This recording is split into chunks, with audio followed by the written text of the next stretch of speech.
All right, here we go. We are at Sky High Wilderness Ranch, and this is where we will be spending 2 weeks in one of their remote cabins and enjoying many of the exciting things there are to do in this immediate area. Check it out.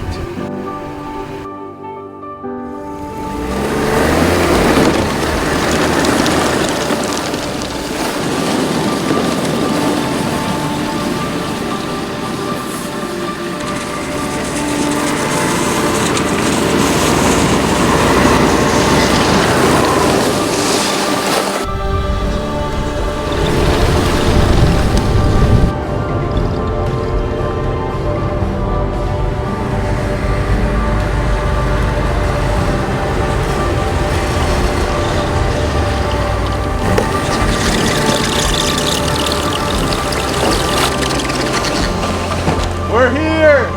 Whoa. This is awesome!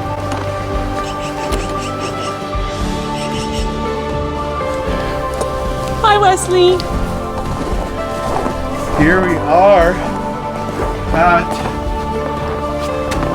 our cabin. Oh, what? Yeah, you're good.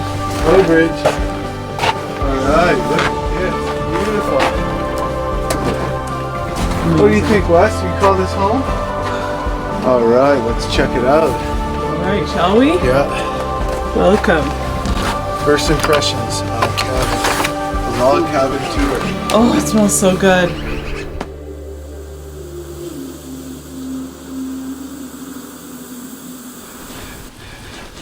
What do you think, bud?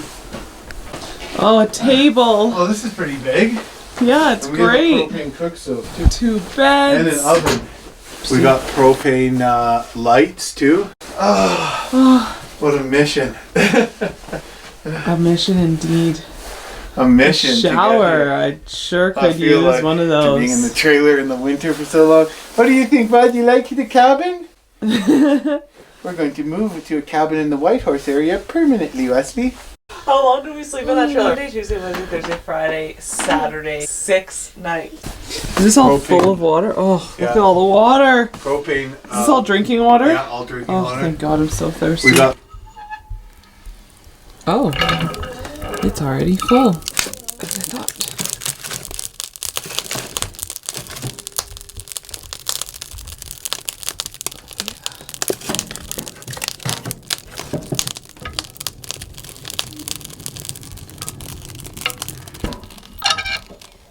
Oh, this is so awesome. I love it so much. Me too. This wood looks like a cedar. No wonder it smells so good. It smells so good in here. I wish we could bottle it up and bring it home.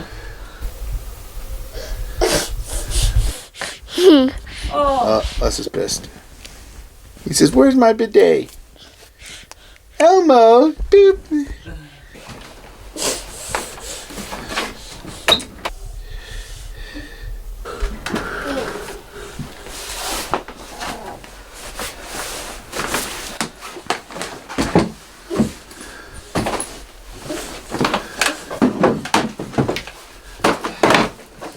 Wesley has his own chair.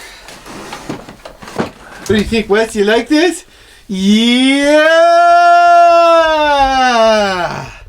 Alright. He likes the cabin. Alright. That was pretty cool. What? I'm just gonna stay outside. I just saw like a person like clearly on a dog sled or something. She was just like floating, but like it's so silent. Yeah. I call dibs on top bunk. Oh look, there's a ladder. Can that even hold your weight? I don't know. Might get rid of the child problem if not. I'm gonna sleep up there though. What do you mean? You're not sleeping out. I just called dibs on top, huh? You're too big to sleep up there. I'm not too big. Oh, I can finally find my clothes from the car. And change my pants. I've been wearing these pants for a week. It's just nice to have these creature comforts. It's not to have these we are creatures of comfort. So it's nice to have these comforts. Sorry to correct you. Let's see what's in here.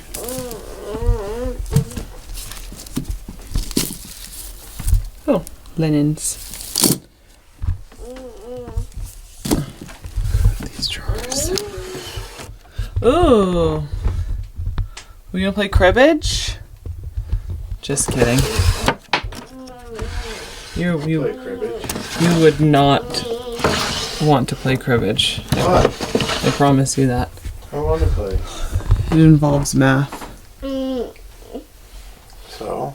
Okay, we'll play. I'm not good at math. I'm not saying you're not good at math. I'm just saying you don't even really like to play any other card games. I like the idea of playing cribbage around a fire where it's a cold drink and my family there. Alright, well let's try it tonight.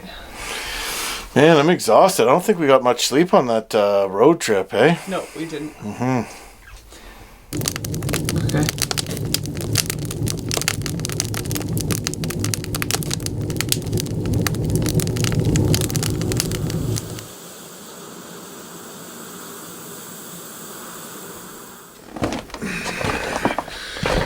Just put it right there.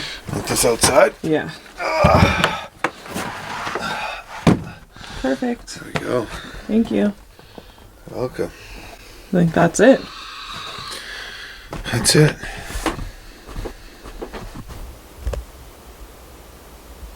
We've moved in.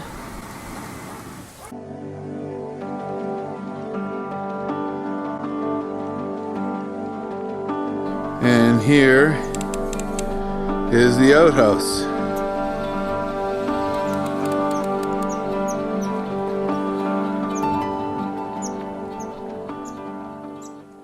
So Tori and I got our stuff loaded into our cabin, and I'm just cutting some wood. Nice enough at the moment that I can take my jacket off. And I'm just going to split some wood. This is a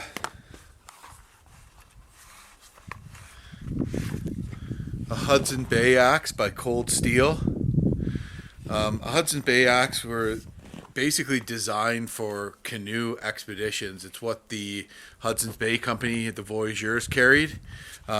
This one's by Cold Steel. It's good carbon steel, and it's got an interesting design with these two Allen keys at the back, which is made for, you know, easier swapping out in the field should you break a handle.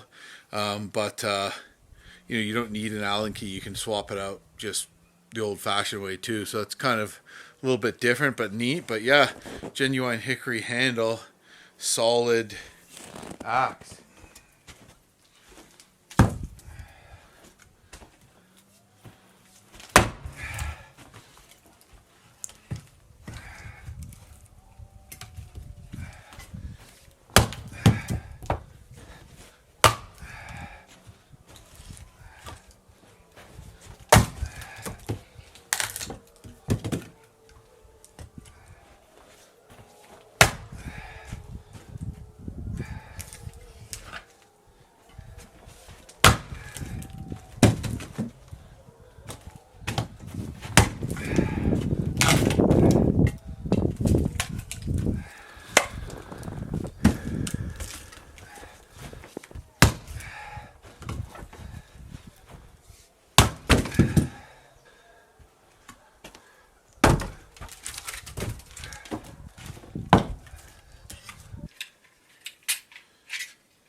Yeah, this axe is great. Usually I bring a bit of a bigger axe for winter, but there's not really any hardwood in the Yukon. And this is lightweight and durable, and as you can see, it split those big pieces of spruce just fine. So Tori, Wesley, and I finally got to Sky High Wilderness Ranch after the long drive across the country and up the Alaska Highway. We are now in the Yukon, and what a wicked spot this is. In the coming days, we're gonna head out there. We're gonna explore the area a little bit and do some ice fishing. We might also get the opportunity to take out a dog team as well, and snowmobile, and probably move down the lake some and camp out in a canvas tent as well. And behind our cabin is literally hundreds of millions of square hectares of just pure wilderness. There are mountain goats, mountain sheep, there are elk here, there are bison here, there are moose here, there are caribou here, there are wolves here, there are lynx here, there's grizzly bears, there's black bears here. It's just a true wilderness area. So we are going to be exploring Fish Lake.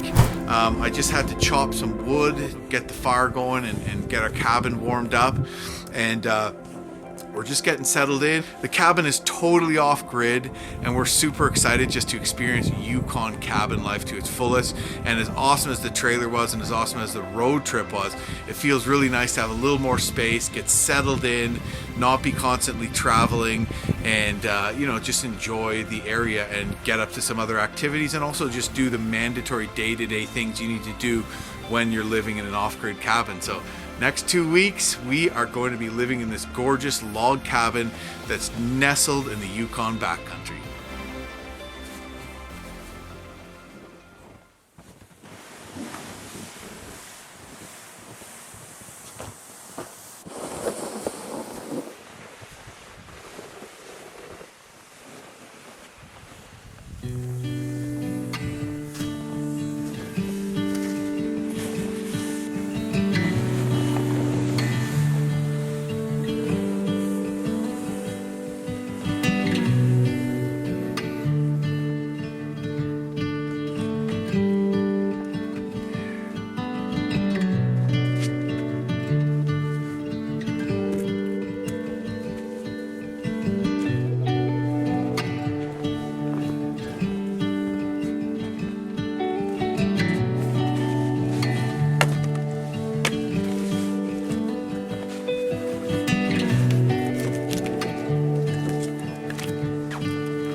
Well, got a bit of wood loaded in. Gonna grab another couple sleds full, and that should do us for the time being. But definitely gonna have to be splitting and hauling a lot more wood over the next 2 weeks than this. But it's pretty easy. The dry spruce splits pretty nicely, so not a big deal. Good to get a little exercise and get out and into the snow. I enjoy it. Tori and I have been splitting all our own wood and heating our house with wood for the last 3 years. So I guess it's kind of like pretty much like home sweet home in this respect, although this is definitely more rustic.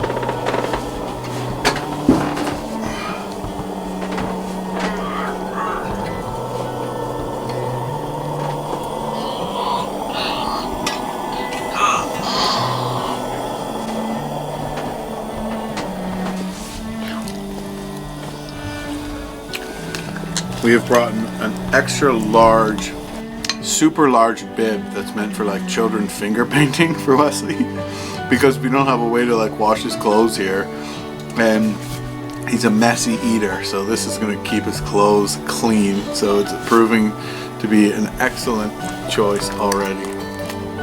Yum, bud. Usually he needs a full wardrobe change after he eats.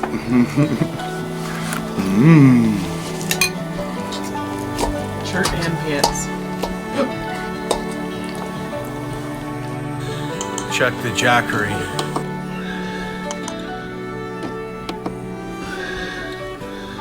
Oh, we're only at 30%. I'll have to get the solar panels out tomorrow. Well, when we leave it on. But even still, it definitely isn't. Propane cook stove.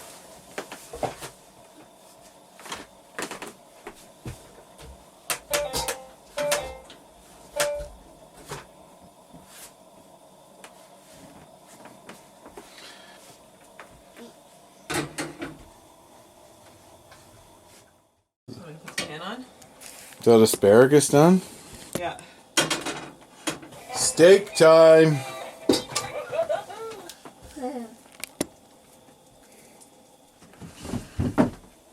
Alright, buddy. Come on. Oh. Oh, wow. Oh, it's delicious. Sorry, do you want me to try it? I'm okay.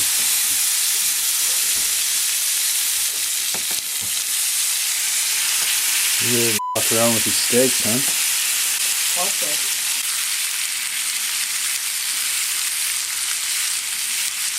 There you go.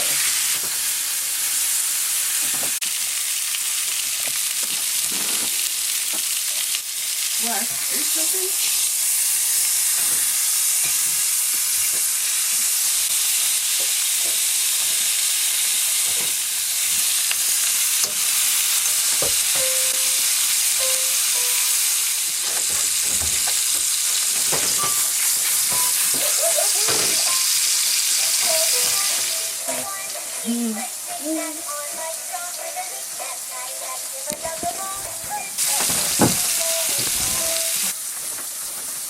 How's that asparagus coming?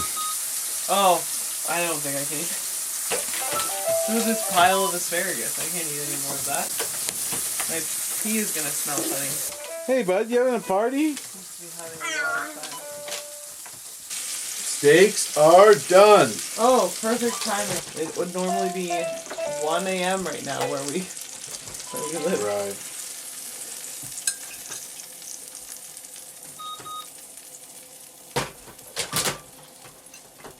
You can also save this asparagus. Those are some real big steaks. Yeah, I'm not gonna be eating all of that, that's for sure. Would you like to eat one of these by yourself? Wow, those are huge. That's what she said. Those. A little bit further away from you, Wesley. You know what you're capable of. It's actually curly and like nice. Okay. Already. Do you want to take one of these steaks over there? Oh boy. Here, give me some asparagus. Oh.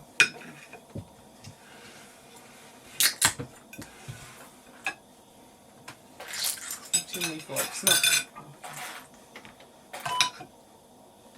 That's good. Okay. Cheers. First meal in the cabin is an epic one. Cheers. Awesome. Cheers, Wesley. Good enough.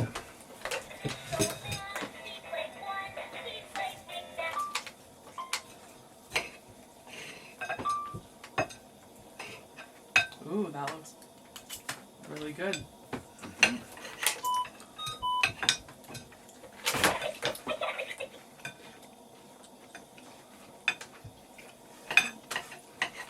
Mm-hmm.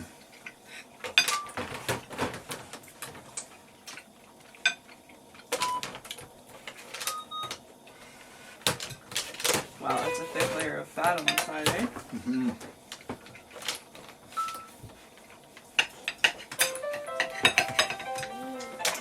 Ooh, that's really nice.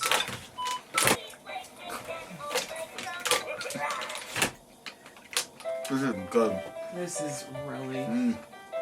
Good, and I accidentally got Parmesan cheese on it from my asparagus, and it was phenomenal. Wow. Cooked really well too, right? Yeah, it's perfect. Thanks, honey.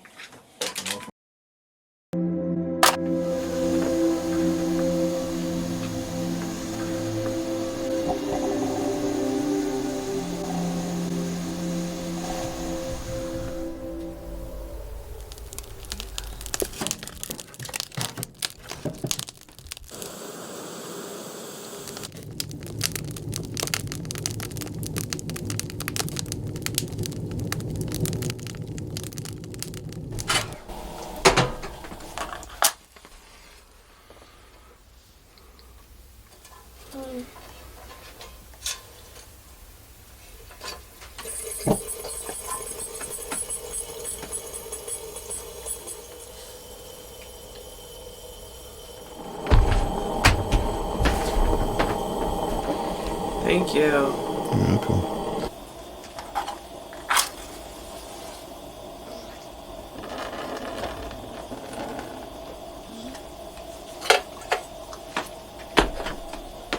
Does this percolate in your filter?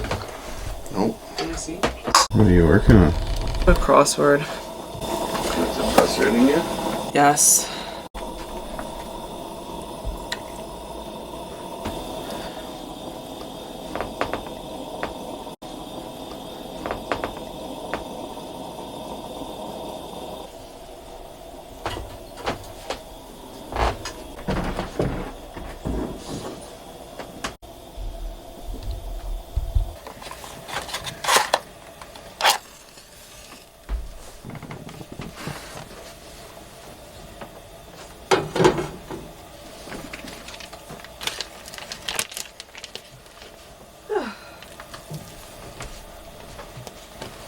You're cooking. You're cooking up here, buddy.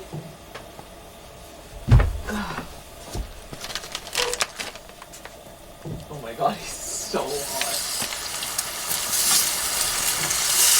Potatoes. No, it's 4 letters. 4 letters, and it's not like another word for raised crop. Rear. Oh, raise. Does that make sense? Rear. Totally makes sense. What does subordinate mean? Like Someone beneath you? Like yeah, sub. Yeah. Ordinate. I don't know exactly, but. How long is it? Whoa.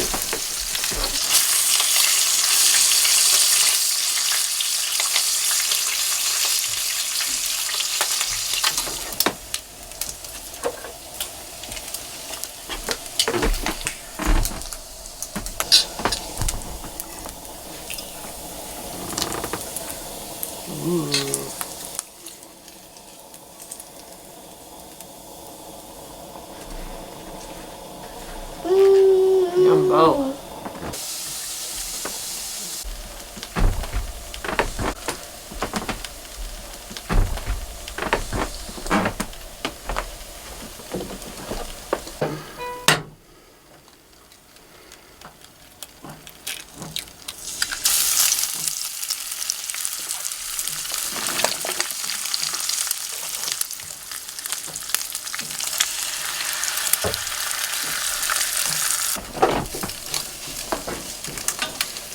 Toasted it pretty good.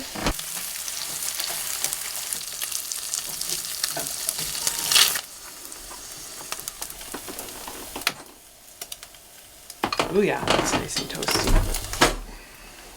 Hey cuters.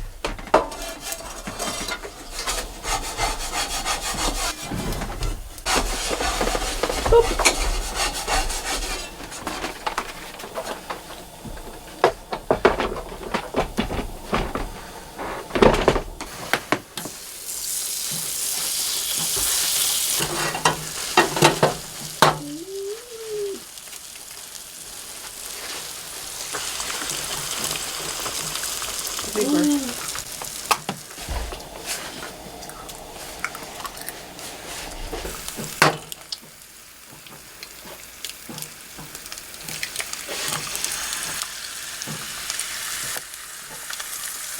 Oops.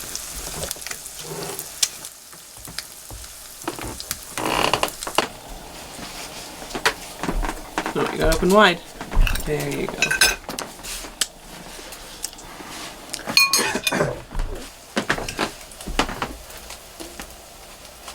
Look at that, perfectly toasted.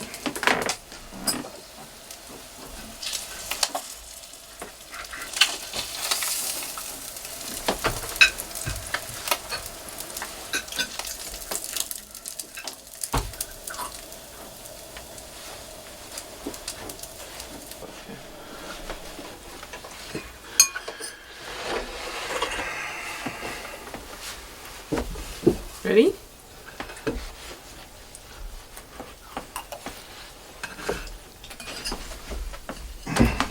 The coffee should be ready, I'd imagine.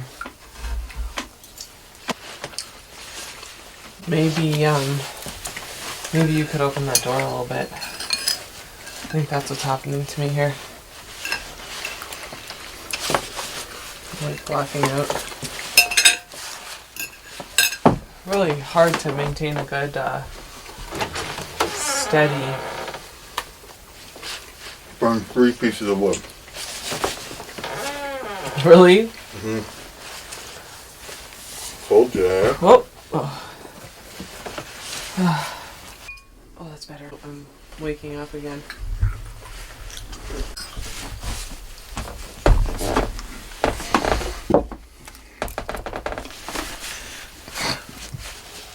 Oh.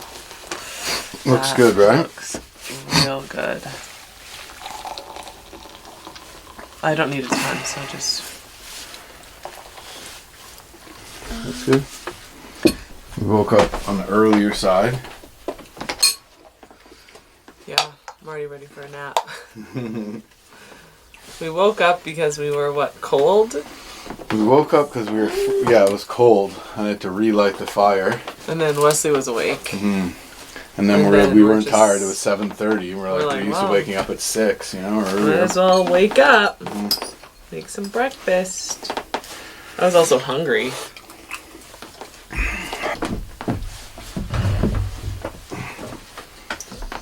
How's this coffee? I haven't tasted it yet. It's too hot. Strong? A little strong. It looks strong. But it's not too strong. Okay.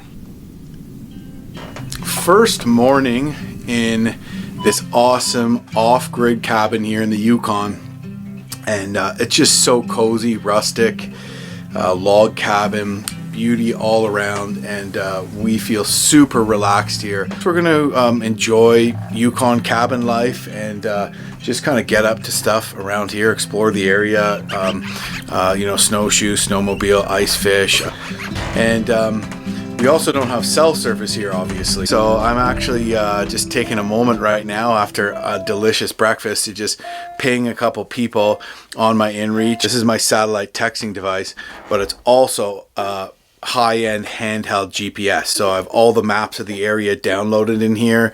I have all the bird's eye satellite imagery downloaded into here. I have a track downloaded that my buddy Brian sent me, and I also have a second one. This is the one I used before, which is the inReach Explorer Plus. I don't think it's as good on the handheld GPS side as the 66i, but it is an effective messenger. Both of them have SOS buttons, so like a PLB, personal located beacon, in case hits the fan. You can just send that, it'll send a signal to be rescued. Hey Wes. But the great thing about this is that we'll be able to message each other back and forth from the wilderness with these things. So when Tori's back at camp, I'll be able to let her know, hey, don't worry, we just got the skidoo stuck. It's going to take us a bit of time to get back, but everything's fine. And also when you're traveling with little kids, especially Wesley, who has a rare genetic syndrome, and he does have seizures sometimes. He has medication to handle that. So in the last year, he had seizures once. So, it's not a super pressing thing, but it's also something that, you want to be careful as possible. And of course, we still want to let Wesley experience all kinds of awesome stuff. I mean, who gets to go camping in the mountains in the Yukon when they're 3? But, you know, you want to be careful, and bam, that's careful right there. So, family trip. Of course, this is not in any way something that should provide a false sense of security, right? So you don't want to say, oh, we have an in-reach sat messaging device, let's roll out there in bathing suits. No, you need your warm clothes, you need all your survival gear, good camping equipment, maps, knowledge on how to use it all, how to navigate and all that for sure. But in reach, let me tell you, this is a absolute beauty thing. So me, Tori, and Wesley are probably going to head out exploring, do a little, just kind of getting to know the area that we're sort of camped in the middle of. There are trails in the mountains around here too, so we might check some of that out and get some epic views in, just get a feel for the land. But first I got to do dishes.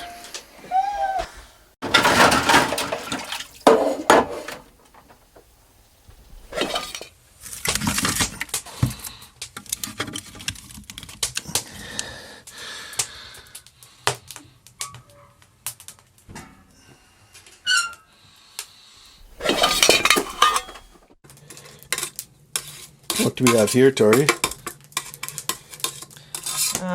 So this, I believe, we've been calling it the Muff pot, which sounds a little weird, but the Muff pot, which sits on the muffler in the snowmobile. So it's kind of cool. You can keep your lunch in there. So I just put some butter in because if it gets hot, you don't want this to burn. We have sausage rolls. I'm also bringing us some extra hot dogs. And then the lid goes on, snaps shut. There's a little case that you just slide it into on the muffler, and as you're riding throughout the day, it warms it up, and then it's ready to go whenever you're ready to eat.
Sweet.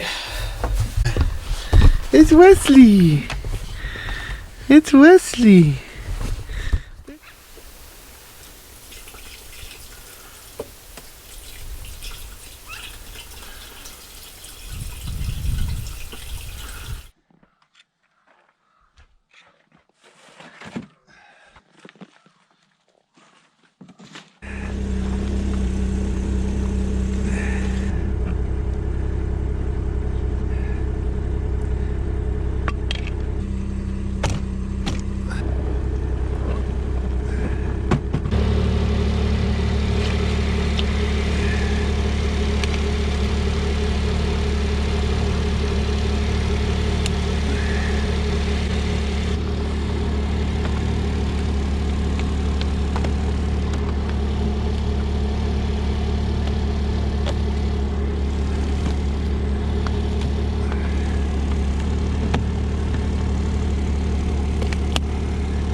Man, getting everything ready, especially when you're trying to film everything and you're also trying to prepare a almost 3-year-old that needs special assistance because he's not a typical child.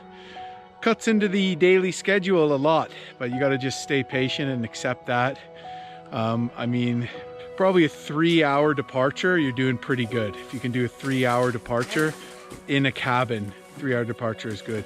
Winter camping, you're probably looking at like 4. But anyways, still super excited. We're gonna try fishing for sure for a bit, see what our luck is like. We'll see, should be a decent trail as well. So yeah, can't wait to get out there today. Almost ready to go out there, hon. Sweet. What can I take out? Just all this stuff? You can probably take the Yeti, the Stanley mug. Okay. Yeah, the water. Is this hot chocolate? That's hot chocolate. Yes. Oh. Okay. So should I start getting Wesley ready, or? I think so, yeah. All I need to do is pack up the rest of the camera gear.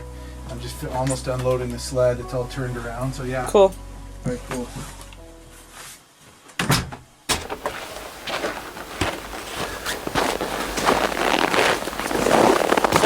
Ready?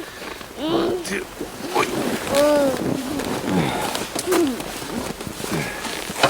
Okay. Ba-boom!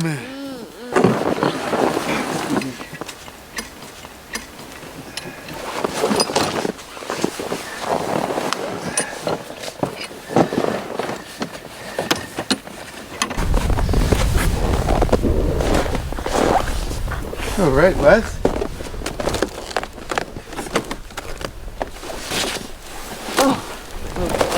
Pants.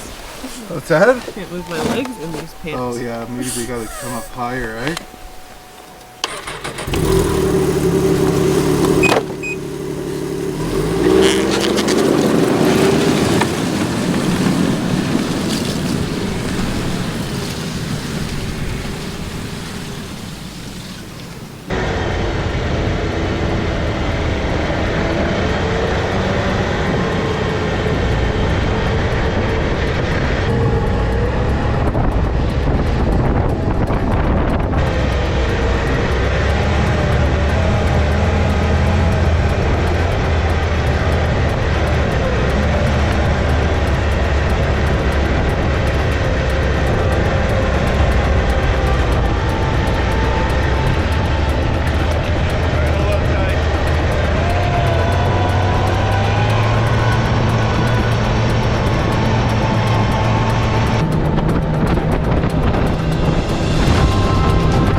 this.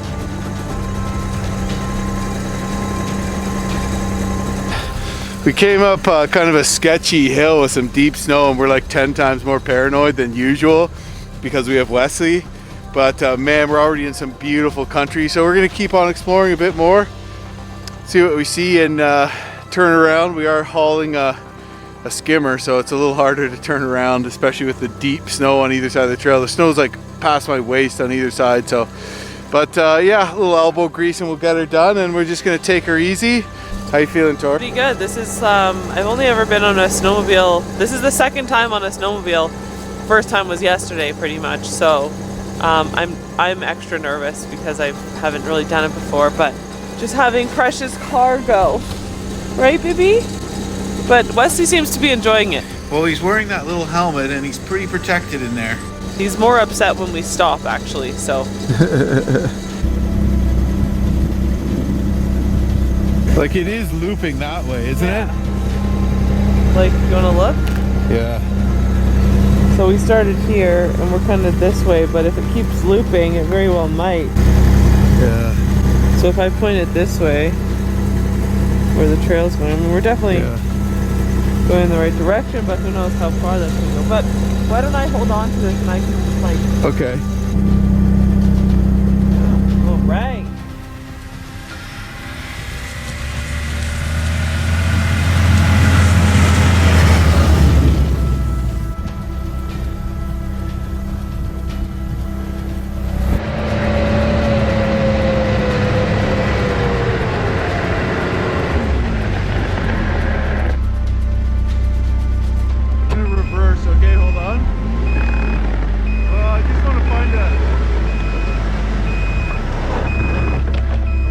Hit it a different way, you know?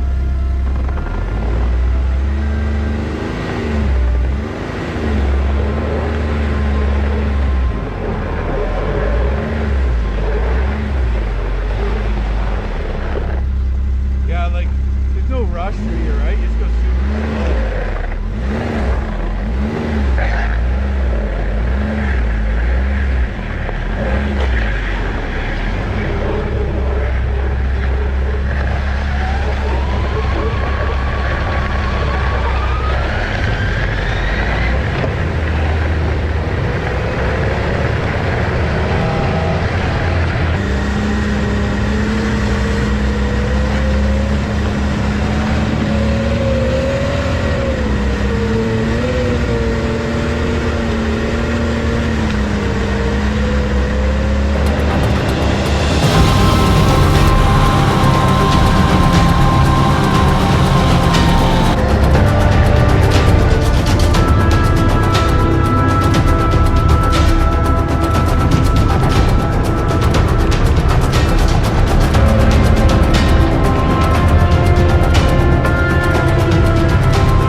Somebody was a little sleepy when we packed him up. It was me. Look at how beautiful this is. Oh my god. I didn't even see that. Unreal. What a day, what a spot.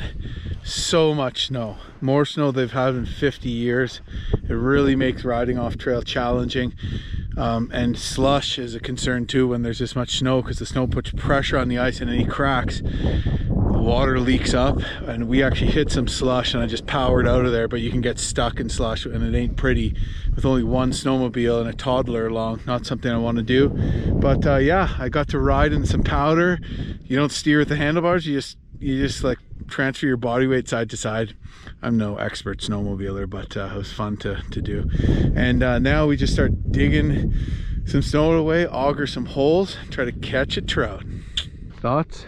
I sure hope so.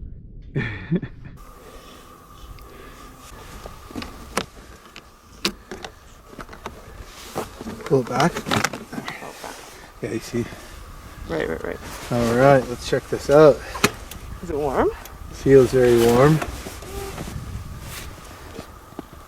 Oh, it feels warm, not hot, but...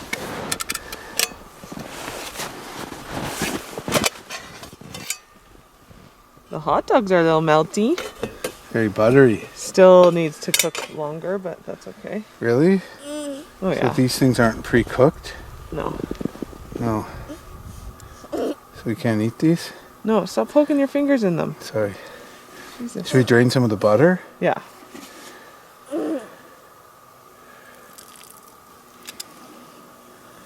Do we eat one of these? I don't care. I brought actual buns to make them as a hot dog over like a fire or something, but... Are you hungry right now? I mean, I could eat. I'm not starving. Okay. Want me to put this back in? Well, it's up to you. We'll just have some hottie C. That'll tide me over. Okay. I think we have to pre-cook them because I think this thing just keeps them warm.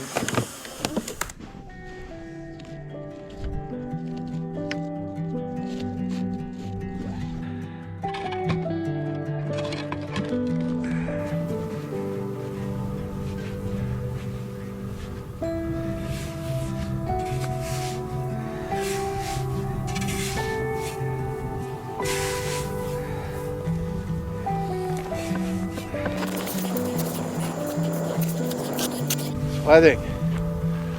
So nice out. So nice. Feels like unreal. Good? I hope so. Hope we're gonna pull through. It's really not that cold out. No, it's really not.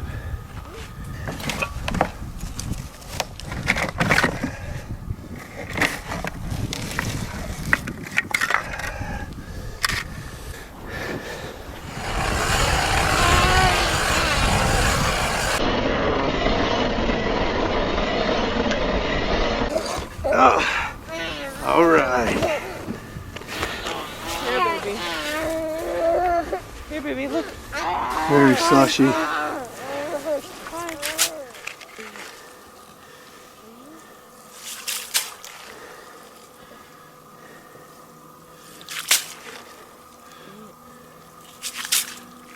Looks like it's evened off though.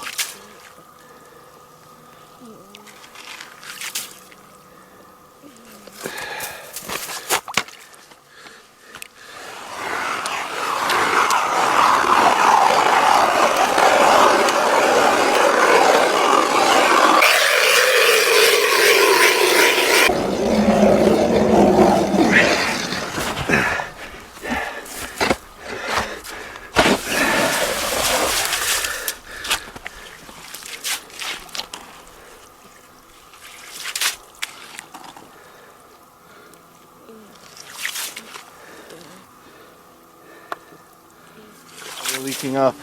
But what happens when there's so much snow weight? That's how slush gets created, when there's a pressure crack, you know?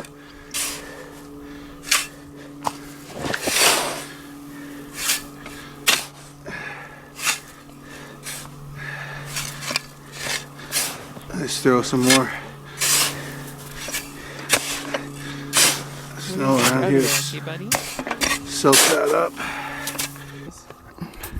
Tori is doing the job of feeding Wesley. We use a Williams whitefish.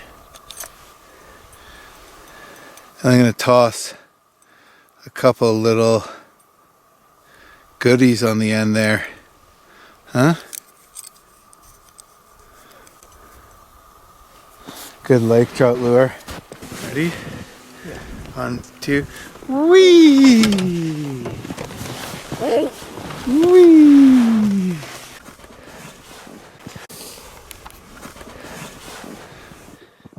Uh-huh. What you doing, Wes? Is your butt getting cold? Are you in the snow?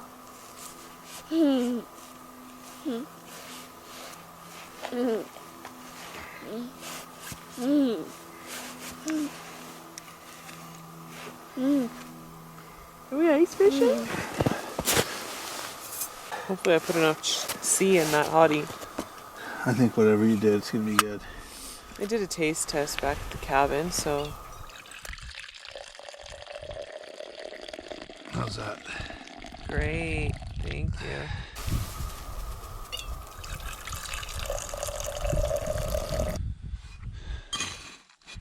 Oh yeah.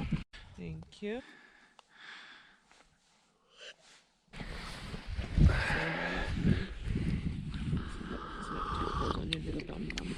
Hottie sea scene. There's a lot of sea in that hottie, honey. Could use just a little more though. Just kidding. Always could use more. Did you catch anything? Look, you weren't even under the hole, honey. Like, let's get some effort going here, you know?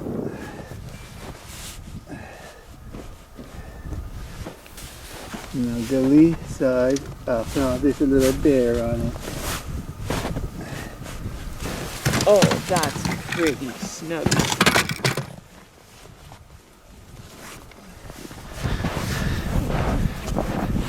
That looks pretty comfy. Can I lay there?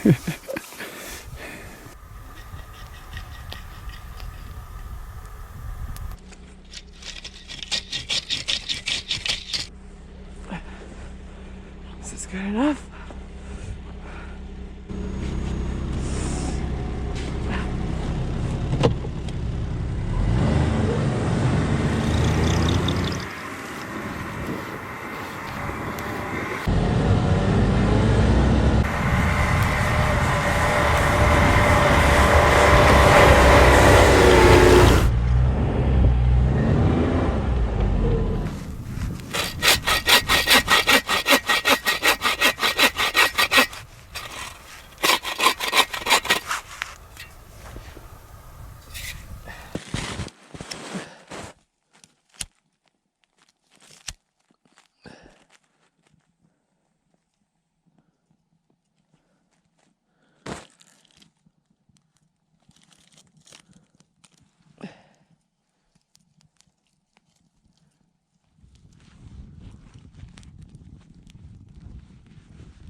It actually worked out pretty well with Wesley just sitting in front of me.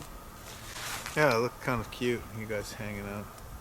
So, well, honey, I gotta say, nailed it with the fire. Thanks. Tori's got a fire going. She's gonna cook up some hot dogs. Wesley seems to be sleeping. Nothing's biting here. And I'm gonna try a couple 100 meters down the lake where hopefully it's deeper. And yeah, give her. So here we go.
Oh.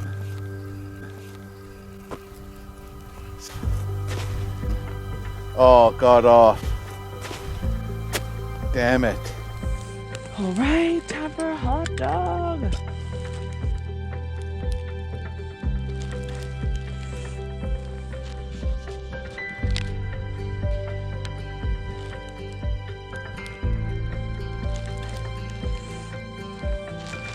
Came prepared.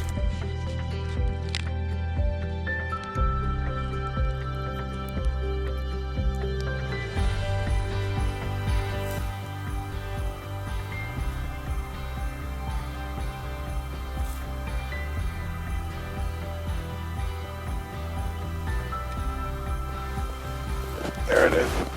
Oh. Yeah! Got one! Nice! Hammer time. Look at that. What a fish. Come for a hot dog! All right.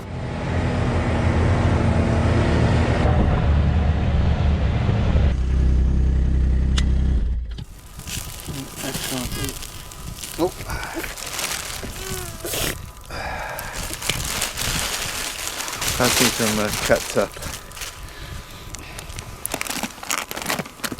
Moutarde? Sure.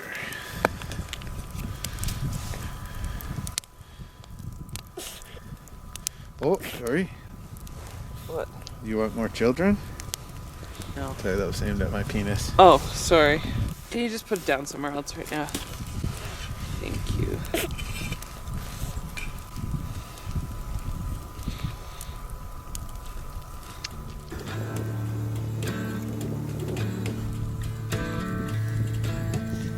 Well, what do you think we should get going, huh? Probably, yeah. Yeah. Okay. Wesley's, yeah. Couple more jigs. Couple more. 1. Oh boy, 2. 2. The child really dictates your schedule. Indeed. All right. Oh, just kidding. Oh, you horrible individual. How dare you. Just stab that into the handle so we don't have to tuck that away. What I'm going to do. We're just sliding this puppy in here.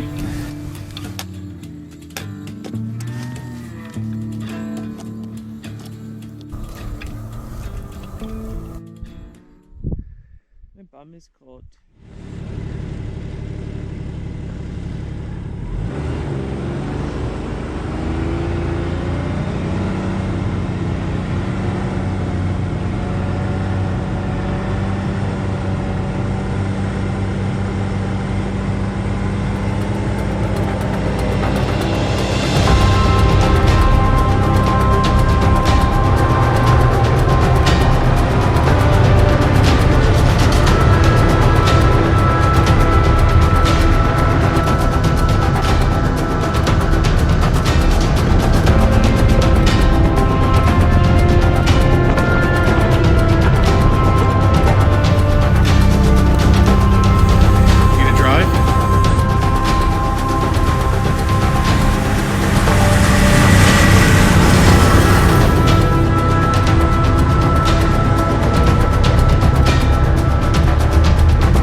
Awesome. Good ride. How many clicks we put on it, you think? I have no idea. 20, 30? You can check your tracking. Here, got you.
All right, so I'm gonna charge this bad boy up. It's at 7%. We used it to charge every battery, multiple camcorder batteries, multiple drone batteries, multiple what are they called? Multiple DSLR batteries. We charged the inReach, we charged the laptop, multiple lights. It's been extremely helpful for us.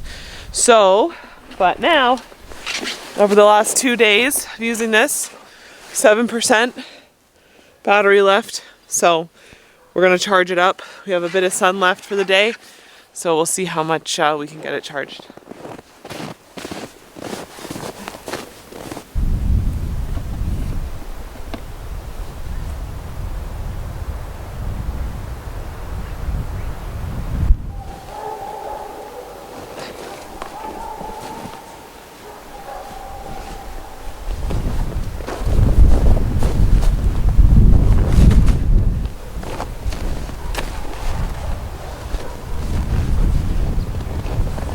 Okay, as soon as I moved those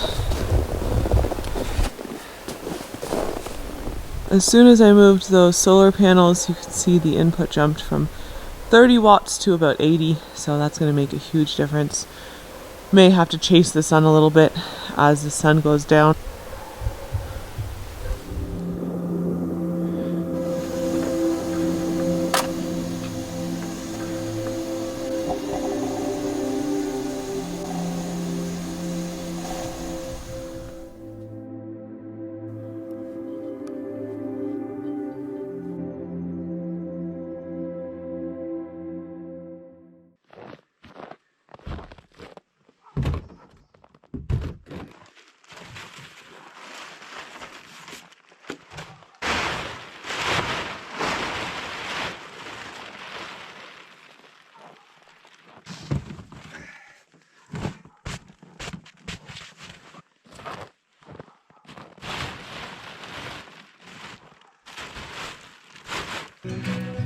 Well, I'm just loading up the skimmer with everything Tori, Wesley, and I are going to need for a couple nights camping deeper in the backcountry.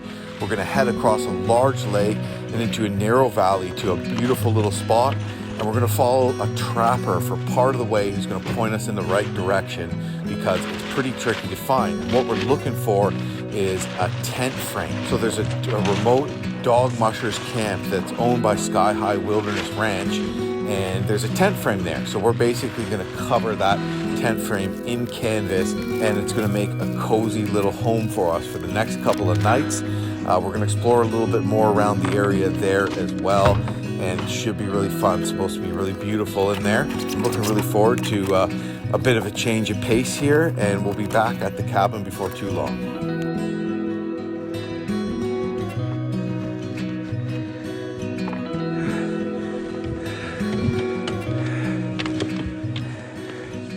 All right, loaded up, family expedition. Let's do this.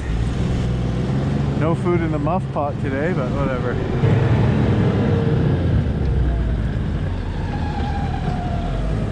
And here's some food with the grill.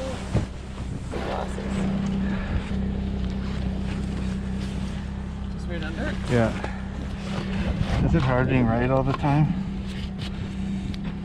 Yeah. Okay. That's pretty good. All right.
so got her a little stuck. Gotta get up.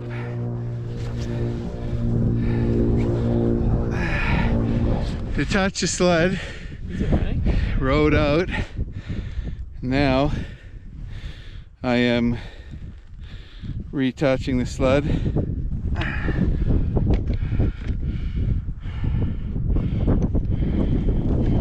Oh, something worked. Oh, got there. There you go. All right, back in business. Should I just wear the rest of the Yeah, way? wear them. What did you think, Tori? We had a little spill there. Yeah, it wasn't as bad as I thought it was, to be honest. But Snow's so soft, it's like what could possibly, it's like falling in a cushion, a pillow. I know. So yeah, so we just followed out Gary here. We're on his trap line. Gary is the owner of Sky High, and just, you know, checking into some traps, and we followed him out so he could show where he has some tent frames. So there's a wood stove out here, and just some frames, some wood frames of tents and a platform, and we're just going to come in here and get set up for ourselves. You know, throw some canvas over top and make this our new home for a couple of nights, if we don't get stuck too many more times. I can't wait. I love sleeping in a canvas tent, and it's so beautiful. We're right in a valley here. But look at the views we have. Incredible. We're so close. It just feels like we just...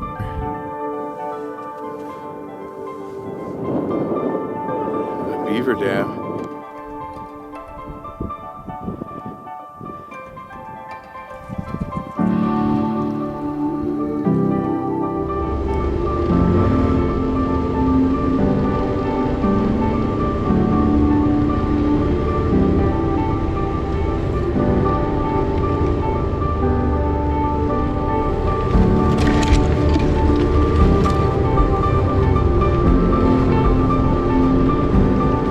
And there it is.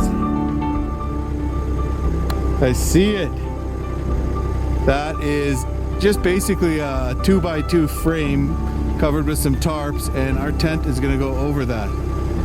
Yeah, I'm not the best at riding in deep snow, so I'm like worried I'm gonna get stuck at every turn, but other than that, it's pretty fun.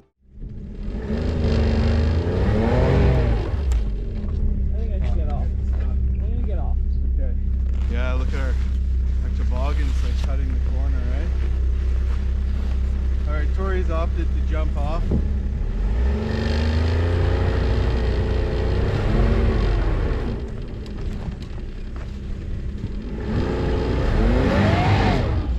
We're stuck. Yeah, we were asking for too much cutting the sharp corner, eh? Do you want the Leatherman?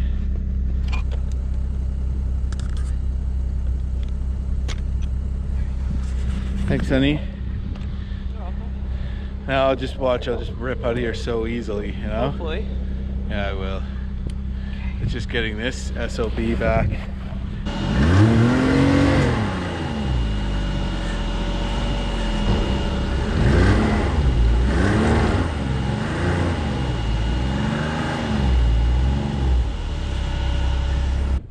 Well, there's no one I'd rather be stuck with.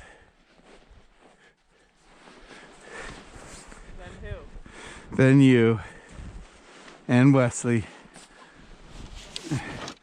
and maybe MacGyver. Yeah, look, we're just cut. It's just too fucking heavy, you know. Maybe if I'd hit it really fast or something.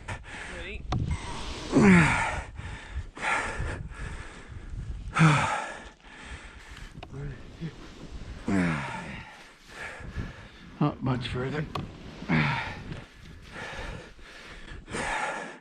1, 2. 1, 2.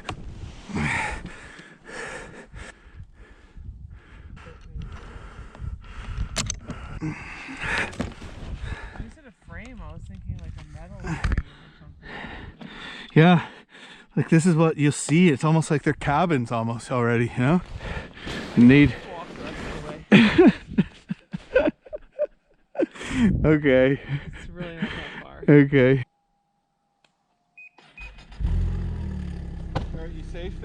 I don't know. Am I? I don't know. Well, I'm pretty close, but I'm close to the end. You're good.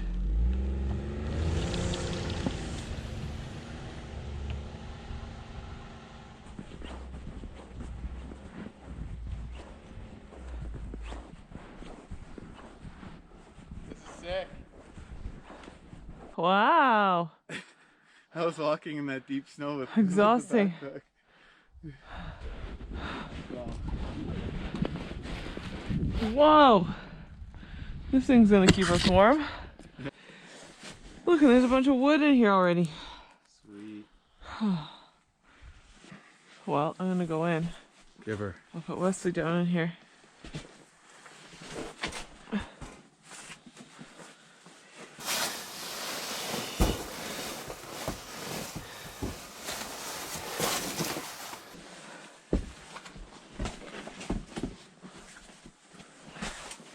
So yeah, this is the kind of thing that you'll see in various remote wilderness locations in the Canadian North. Sometimes they're, there'll be native camps, fish camps, hunt camps. This is basically, I think Sky High uses this for tourism, also for, trapping as a place to stay during trapping season, hunting, you name it, and just to come and camp out and enjoy this beautiful, broad sweeping valley we're in on an absolutely epic bluebird day. I see some super jagged peaks in the background, but anyways, now Tori and I have our work cut out for us because we got a lot of snow to remove off the roof of this thing, and we got to get the tent over it. We have a big canvas we have to somehow get over this thing, which is going to be interesting. And yeah, I guess that's about it. And then get a fire going and get settled in. It's turning out to be a pretty exciting and eventful day.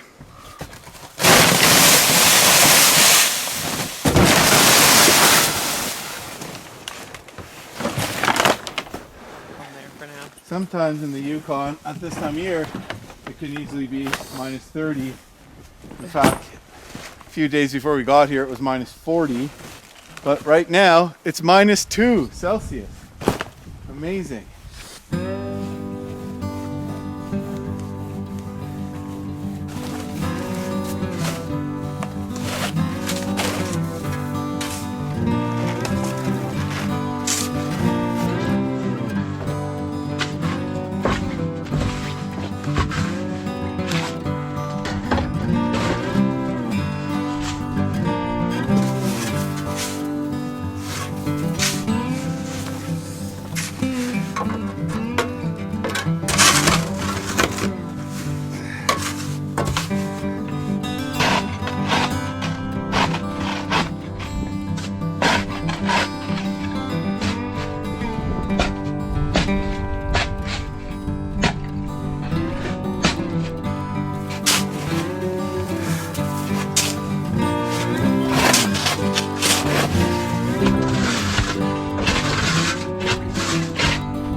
Front door.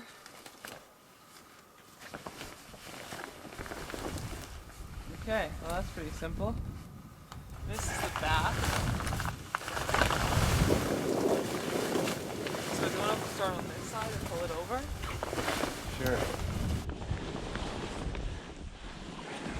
Just getting caught on the... Oh, I got it. Okay. Well, we only have one rope, so can we just tie to the middle and pull the middle over? Yeah, sure. Let's try that. Alright. Is that the middle? Ready? Yeah, I think so. Oh, yeah, that was easy enough. Oh.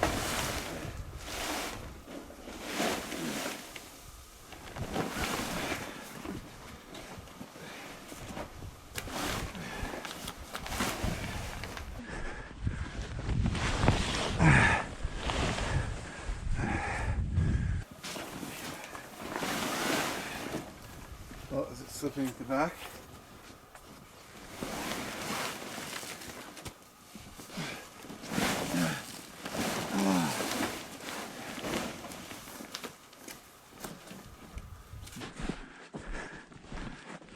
We gotta fix this side. Yeah, pull that. Okay. This. It fits properly. Ooh. Sweet. Oh yeah, that's great. Yeah. Yeah, so I guess next chimney in. Hi, honey. Hello. Hi.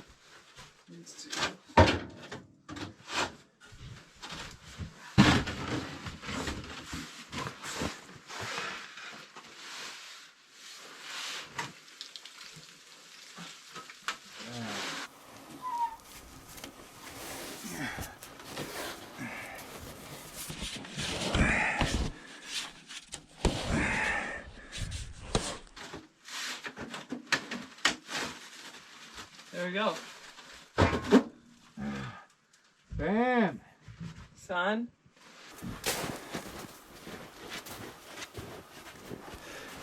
Well, there's already wood here in this thing, which is awesome, but so we're gonna burn that. But at some point, usually when we get to camp, we spend like a lot of time getting wood and sawing it, so this is perfect. But we're definitely gonna need to burn more than that and replace that. So I'm gonna have to do a mission here, riding around in this deep powder and find some standing dead wood at some point and restock. But it's really nice that we don't have to do that right away, because there's a nice little wood pile right here at this camp that we're going to use.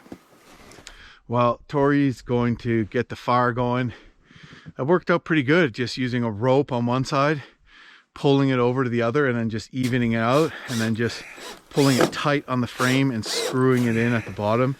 We screwed it in at the back too. So yeah, awesome little setup here. We're already loving it. But yeah, so I'm gonna go around and shovel snow all around the outside, build it up a little bit, just to get, you know, no cold air blowing in from underneath. It's gonna help insulate this puppy a lot.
Got it.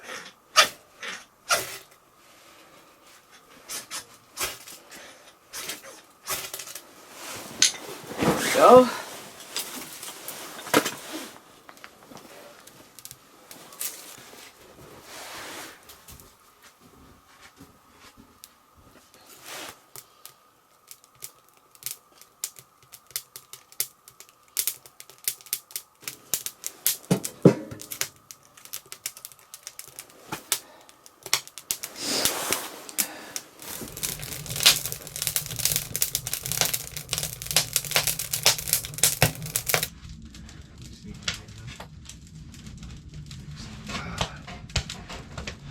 How do you like that ferro rod? Sick, right?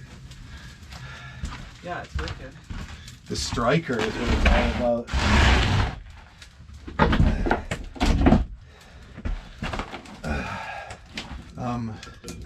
Would you care for a hot chocolate, honey? I sure would. We are pretty settled in. This is pretty cool, man. I'm loving this. Got a hot chocolate going. Got the fire going. Should heat up in here pretty soon. And after that, we'll bring in the rest of our stuff and just more or less hang out for the rest of the day. Get some food going. What are we having tonight? Moose meat? I think we're having moose meat. We have a moose stew or we have steak. Moose stew or steak. Really, really can't go on. Did you bring seasoning? I brought salt and pepper. Oh, you're so smart. That little toboggan. But anyways, yeah, like if we get a snowmobile and a big skimmer.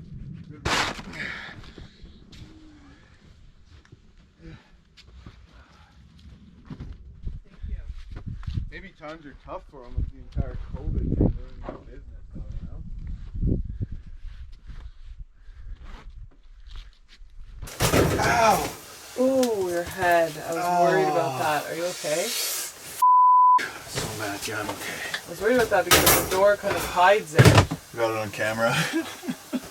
2 different angles, this one and the GoPro out there. Oh man. Turn on the music. Where's the music? Well, we are settled in here. I got my shirt ripped off, stuff up drying over there. Couple hot chocolates. Just popping some messages off to my buddy in Whitehorse there, planning our next trip and actually dealing with some business stuff with a friend of mine who's an editor who's cutting some of my North French River stuff while I'm away. So yeah, when you're gone for 6 weeks, it's nice to have a way to do a little business, and that's what I'm doing with my inReach here. Yeah, this fire has got this place nice and toasty. It almost feels like a cabin really in here. And we're really excited. We're really enjoying ourselves already. So cool little change of pace. Nice background music. Really cool background music. We've decided that the layout of this cabin is not really conducive to what we need it to be. Wesley, since he can't sit up or walk or anything, we need like a surface to let him lie down on, which in this case would be the floor. We do have mats to put down, but the problem is the table is just right in the center of everything, so we're going to move it off to the side. It is screwed down, but of course we will put it back where it belongs when we're done.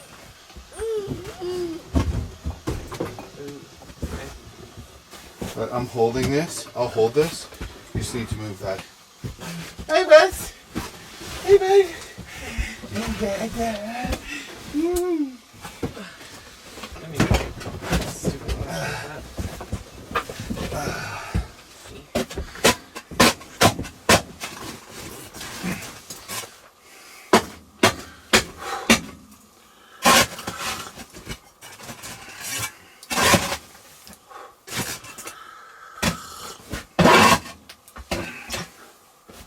We're just dealing with the big pile of ice on the floor over there. But overall, pretty good shape this puppy's in, I'd say.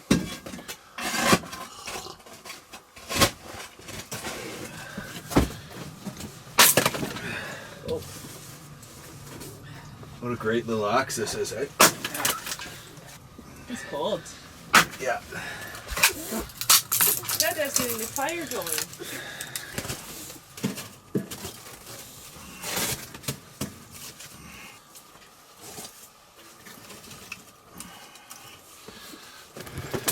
Dinner time, Wesley? Dinner time indeed.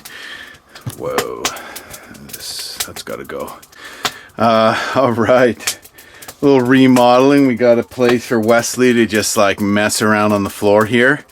And geez, what time is it? Would you look at the time? It's 7:13. And we are going to start whipping up dinner. Yum.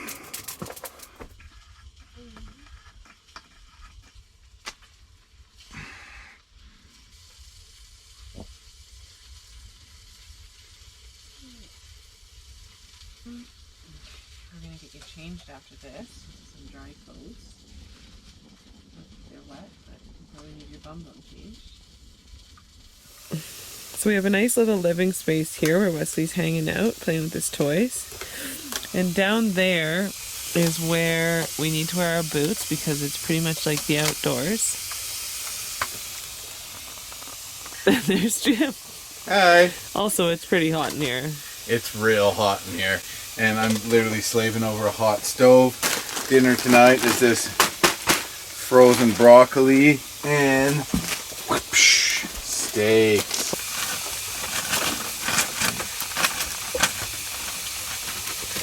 Just gonna stir this with the Cold Steel Ultimate Hunter. My favorite knife to stir broccoli with any day.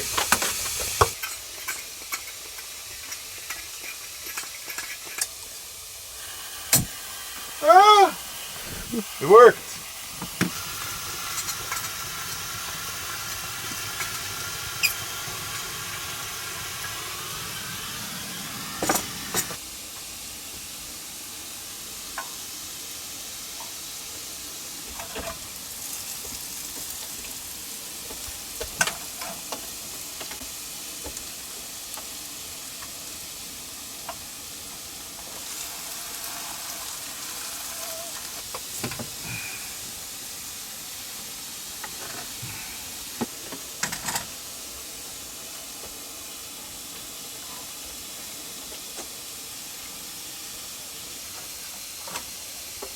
Trim half baked. It's what's his name?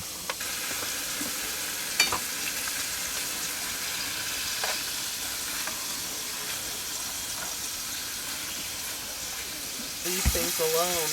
Yeah. Things to be left alone, you know? Yeah. Like now It was inevitable in a way, but like, you know, once you had a guidebook, then like. Well, I'm thinking these steaks are just about done.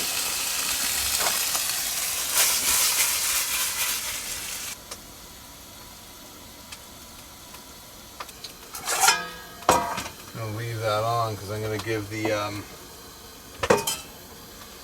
broccoli a little fry up.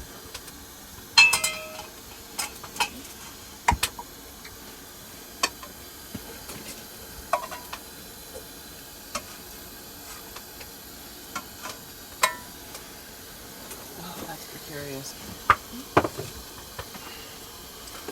Plop those down here in this brilliant kitchen reno. Nobody really cares about broccoli, but we're gonna check on that anyways.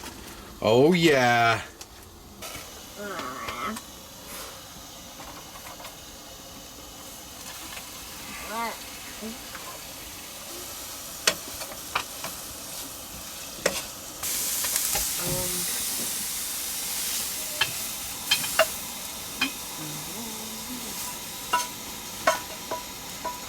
Look at that. Oh yeah.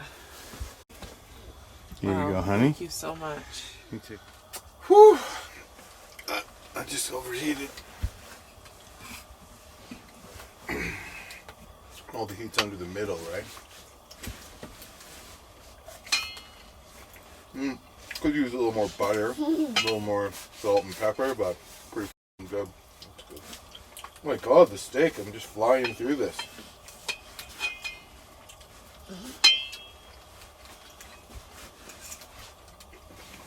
Wesley, did you have a good day?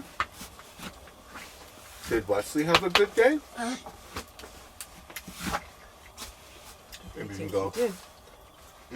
Broccoli's delicious. Yeah, it's great.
Morning, Wesley. How did you sleep?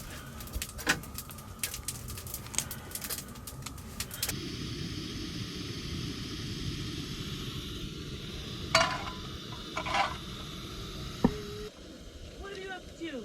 Mommy, what's with you, Jen? I mean, I was wondering that. I probably...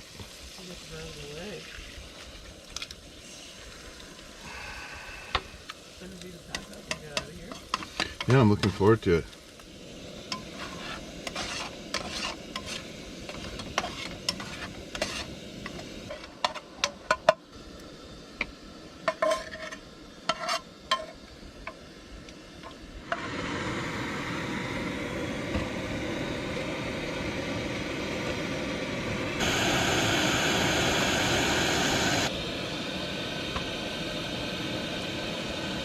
That was the stove.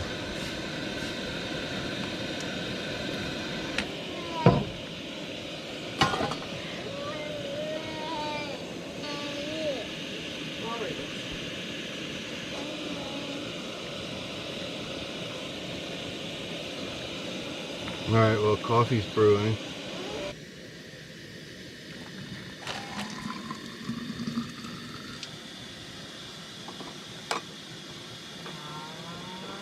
Hot chocolate.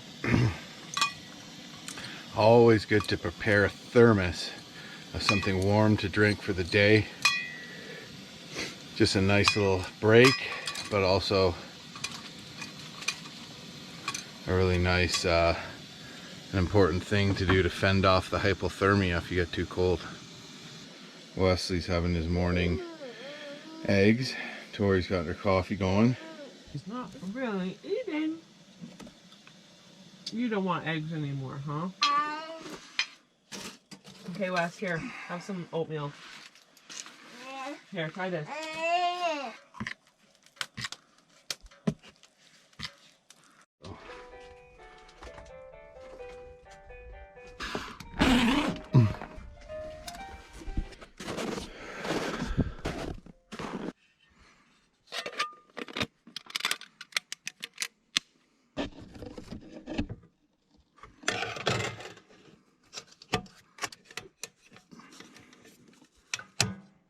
Got a little toasty in the tent today, so I'm outside in my gitch, just sticking all our lunch in the muff pot, right in the little clamp holder in the snowmobile, right on top of the muffler there, so it gets nice and toasty when we're ready to eat. It is a balmy -10 today, but no wind, light snow, overcast skies. Had a little bit of northern lights last night showing up. But we're still waiting for that big display. And we basically just melted a bunch of snow, cooked breakfast, ate breakfast, did some dishes, fed Wesley, and now we're just kind of packing up the last few things so we can load up the sled and try to find a backcountry lake that we think shouldn't be too hard to get into, but might be a bit of an adventure. We will see. Hey, hon. Hello. What are your thoughts on today? Well, I just hope we catch some fish. I hope so too, but it's going to be a gorgeous mission into there regardless. Yeah, okay. Cool. So right now we're just packing up and getting out of here. Just looking at the maps quick. Where's the maps? Oh, Wesley is just having a little once over of our route today. Just making sure we're going in the right direction. So we're up here. I'm going to try to make it down, try to find a trail that roughly gets in this way.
Okay, well, we're back on the main trail, which is basically it's a used trail, but it's also just main run of a trap line. And there was that trapper Gary who showed us into our camp yesterday. But now we're gonna have to kind of guess where the trail branches off to Coal Lake. We got our Garmin running here, and we got a map too, so you know we might miss it, but I brought a little extra gas.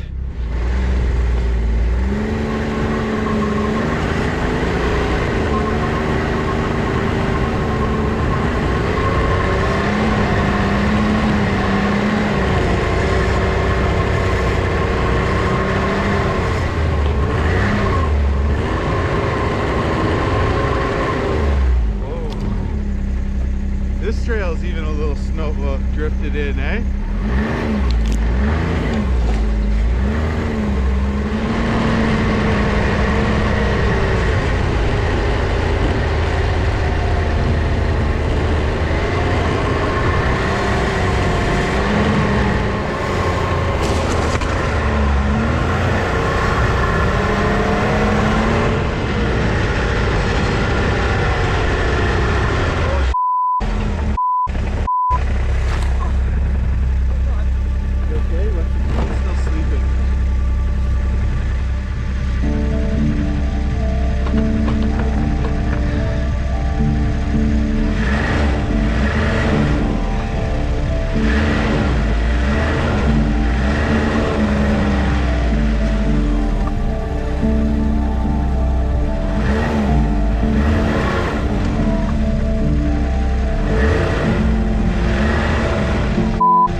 Buried this thing again.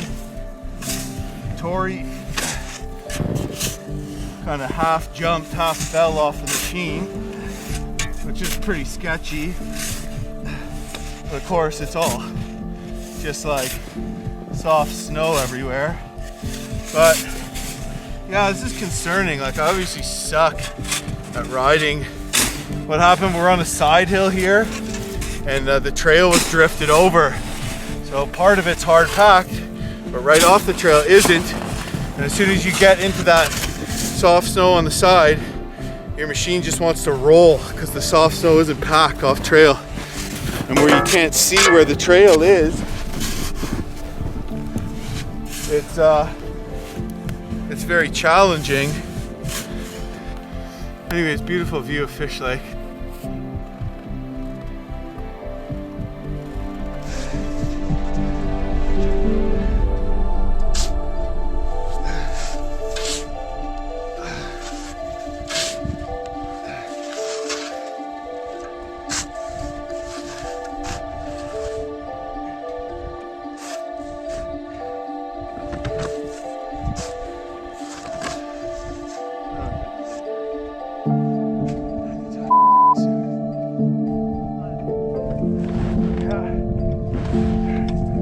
This is a much steeper hill, and the snow is just disguising how steep it is here, because it's like a big drift where the snow blows over here and settles here. So it doesn't look steep, but after digging out a bit, I realize I'm sideways on a really steep hill, and the machine wants to tip. I'm really gonna dig out into the track on this side. I brought the big shovel today.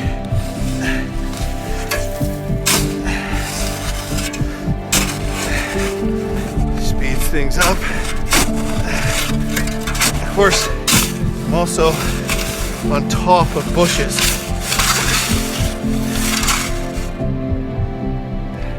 There we go. Put the track back on the ground.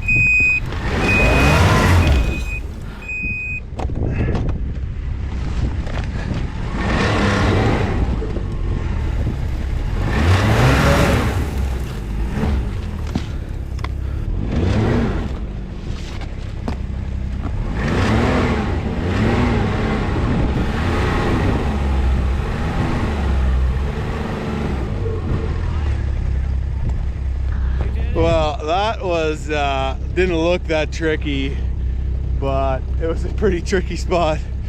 And I really can't get back there without getting stuck. Maybe if I was a better snowmobiler I could, but I think in general it's just tricky as hell. So I'm gonna have to haul the big toboggan all the way back here, which I'm not looking forward to, but at least we're out. Ready? Oh yeah, way later than yesterday. Just like, it's not, this isn't good on the old confidence, you know?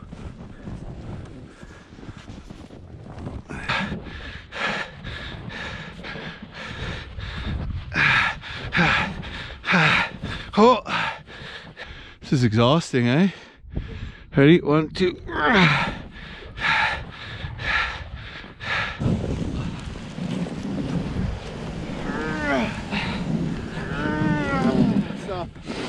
We did it!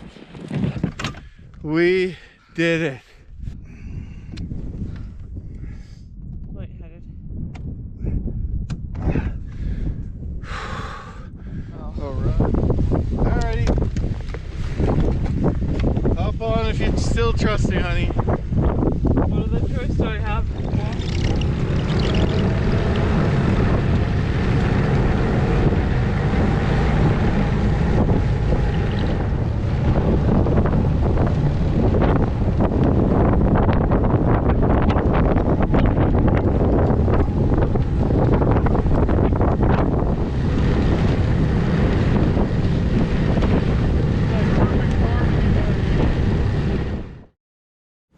Just looking for the cutoff for Cold Lake. I see some tracks going this way, but that way still, so I really don't know. This way seems like some really deep snow, good place to get stuck repetitively. This way seems better, but it's not the right direction, so I guess we'll just keep searching around till we find something.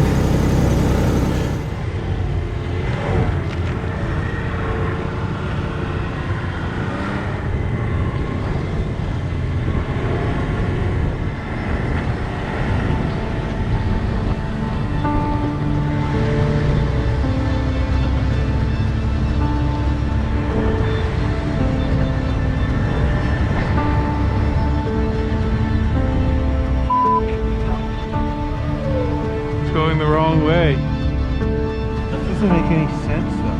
It's north. So we went completely the wrong way. Well, we're getting a little confused here, but I think we'll figure it out. I think we've gone too far. So I dropped the skimmer and I'm just gonna turn around. We're gonna hand bomb the sled the other way because we're going the wrong direction right now. Freaking beautiful up here though.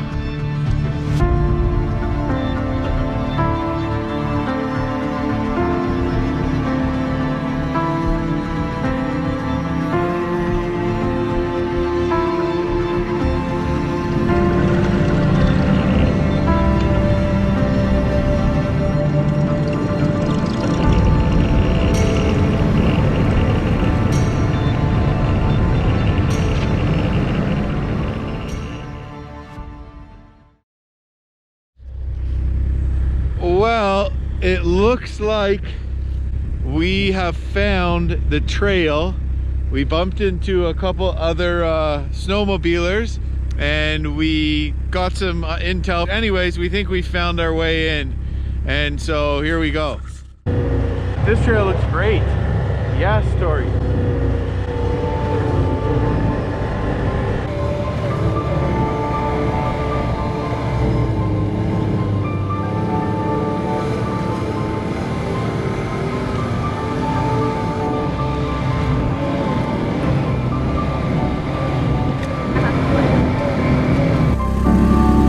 Well, we found the trail and it is awesome. Took some searching, but we did it.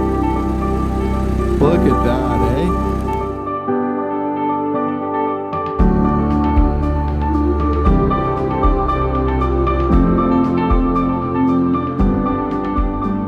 Well, we picked up the trail and went up and just got a beautiful view, and we had to double back. So we were up in the high country, had to double all the way back past where we're camping to Fish Lake and then riding up into the mountains, and we're just like, wow. And of course the sun came out too, so beautiful, beautiful day. And you know, we're taking a moment here to have a little bite to eat, and you know, maybe we'll get like 10 minutes to fish by the time we get into the lake, who knows. But it'll all be worth it. And you know, it's supposed to be a pretty good lake, so at least we'll know the way back in for next time. But yeah, adventurous and exciting day for sure.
Yeah.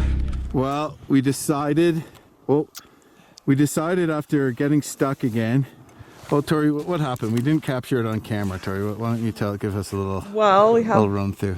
We tried to go up this hill here, and there's a lot of different trails, so they're all like kind of soft, and we got stuck anyways. And so I face planted, and the snowmobile kicked up a ton of snow on my face. So it was should have been the one that we filmed, unfortunately. Tori's face turned into a snowman's head in a split second, and she wiped the snow off and laughed and looked back at me and said, "I think we should turn home." And I wasn't really in the mood to argue with that at that point. Plus, I don't know if we can even get up this hill. So yeah, it looks like Coal Lake might be a bust. So anyways, we are gonna decide that yeah, we're turning around. Didn't get to fish, but what a cool day, what an adventure, trying to find our way into Coal Lake, going the wrong way, turning back, getting on, thinking, oh man, we're never gonna get in, finding this wicked trail with views, and then where we're about 5 kilometers out, just getting stuffed with this deep snow in this hill that's too big.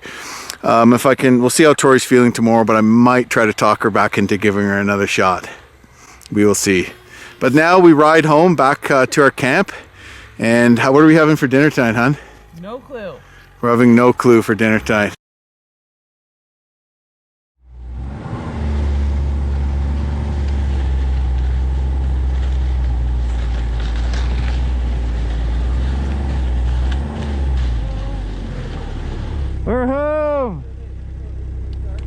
It is almost dark out. Very full day.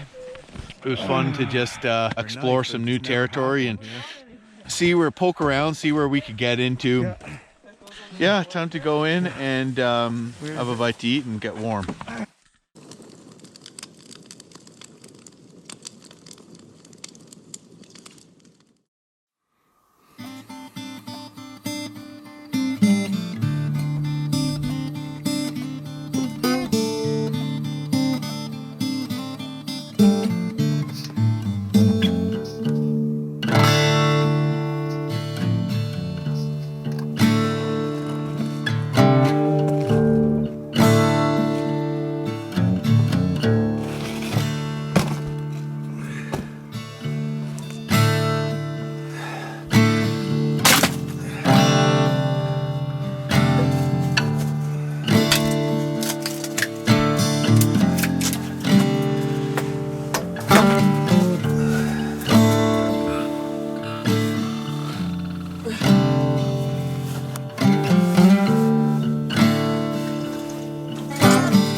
Wesley's breakfast.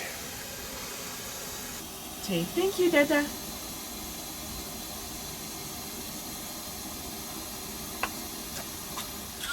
Good morning. It is about 8:30. Slept until 8 today, which was awesome. Had a good sleep actually.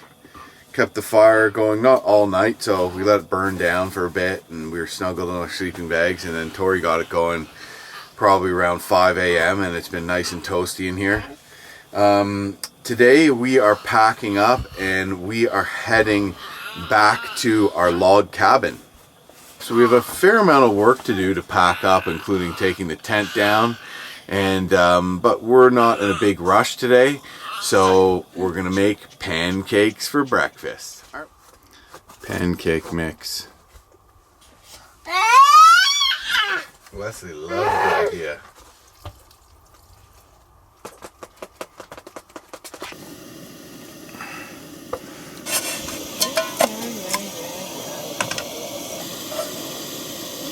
What? Here.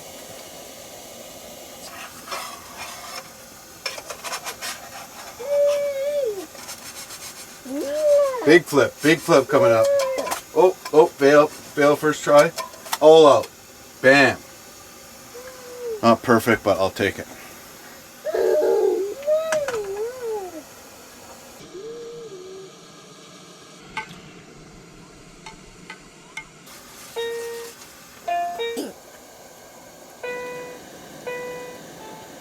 All right, here's a flip. Dory, don't move. Don't move. Bam! Woo! It's a hot one in here. So they call it hot tenting.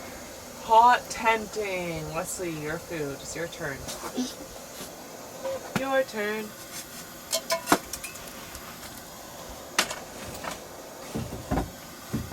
Actually, Tori, it's your turn. Angel. It's a good one. Wesley's fired up about it even.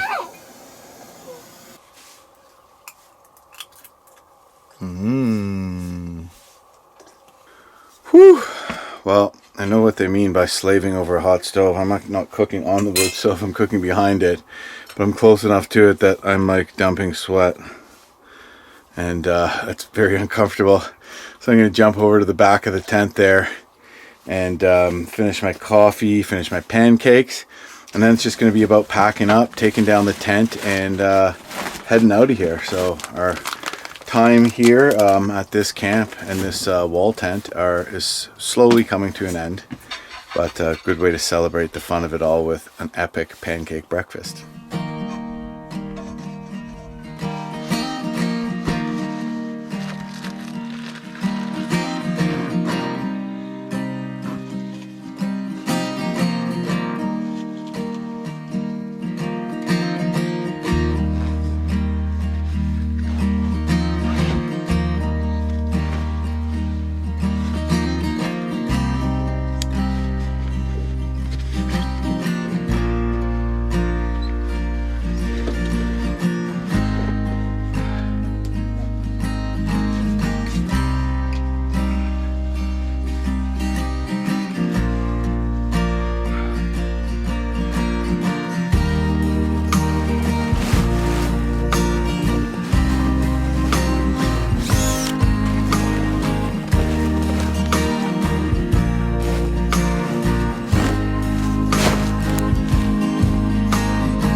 We are just almost kind of done, but I got to replenish the firewood supply. There was wood here when we got here and we burnt a good amount. So I'm going to go find a standing dead and cut that.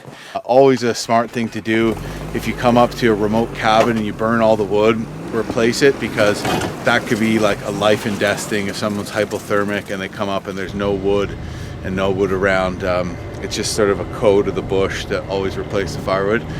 So we're going to do that, and then we're going to peel out of here. We might even have some time for ice fishing on Fish Lake in a spot that we scoped out that looks pretty good. So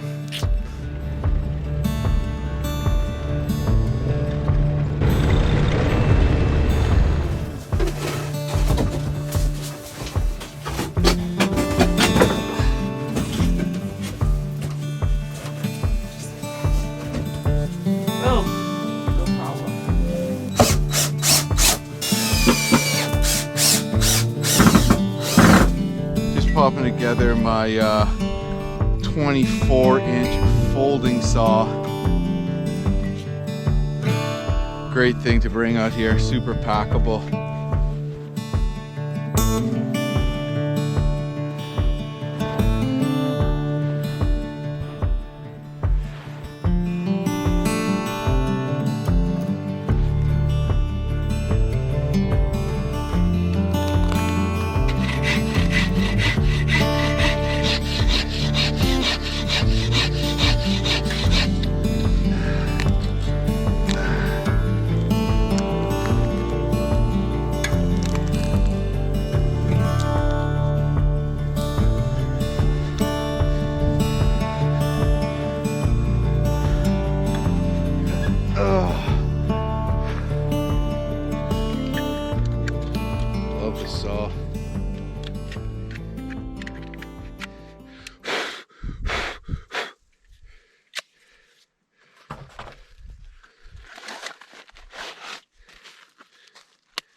I forgot a rope to tow this with.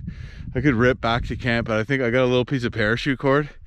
Who knows, maybe that'll work. A couple of little pieces, so we're gonna give that a shot. Will these two little strands of parachute cord be able to get the job done?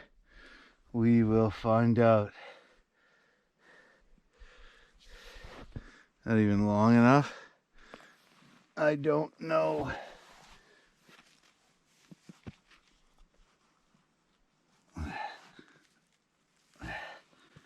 Oh, we might be able to do it here. This is a little improvising here.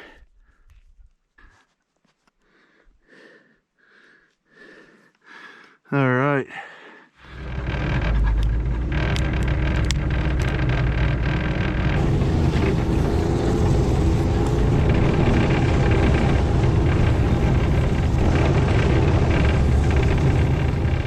Picked up some hitchhikers. Hello. Wesley and I just went for a walk. So I guess we're kind of ready, eh? Yeah, just saw this up. Yeah, we'll saw that up. All right, you gonna jump on, or I'll you gonna walk keep? back. Okay. Freaking beauty day, Yeah, eh? it's so nice. Look at Wesley, the special guy. Is he asleep? Yeah, he's so cute. He was getting a little fussy, so I was like, well, might as well just put him in the backpack. Cool. All right, go for it. All right.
Uh-oh. Snap these ones?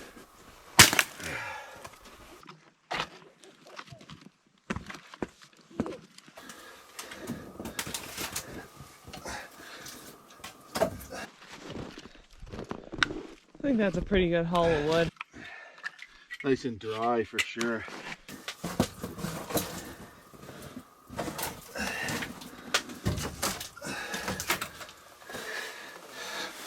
Okay, well, there we go, actually. Pretty enjoyable little activity, I suppose.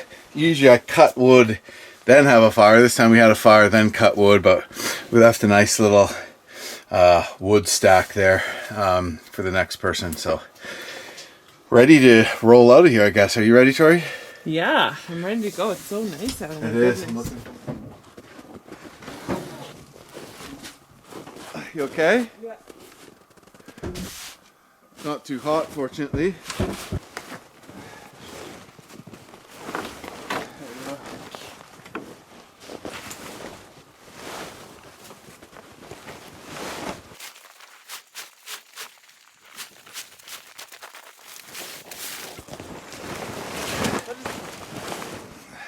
Way over now.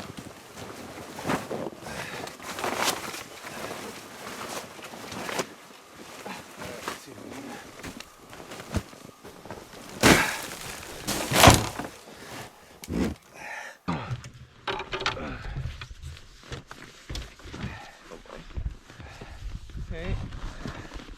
Sorry, slipping awkwardly here. Yeah, that's okay.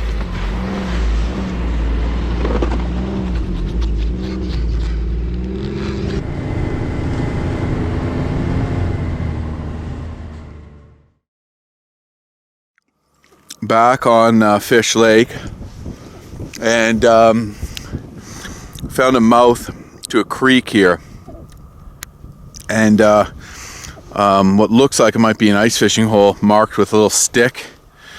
Usually people only mark holes if they caught fish there, so this might be the best spot we've tried yet. Bumpy ride out from camp, fairly long, but it's a straight shot home from here pretty much. So and try for about an hour or so and move on back to our snuggly cabin. Whew.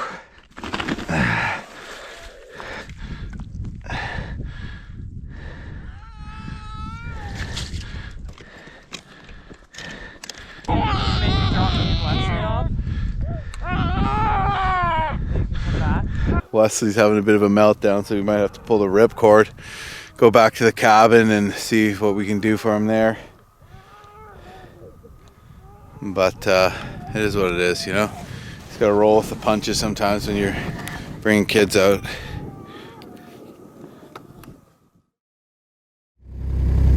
We made it back to the cabin. A successful 2-night adventure. Tori, what do you think? How would you compare that compared to trying to travel the Northwest Passage by kayak? Colder. Now I think we're just gonna go unpack, get a fire going, veg out, relax.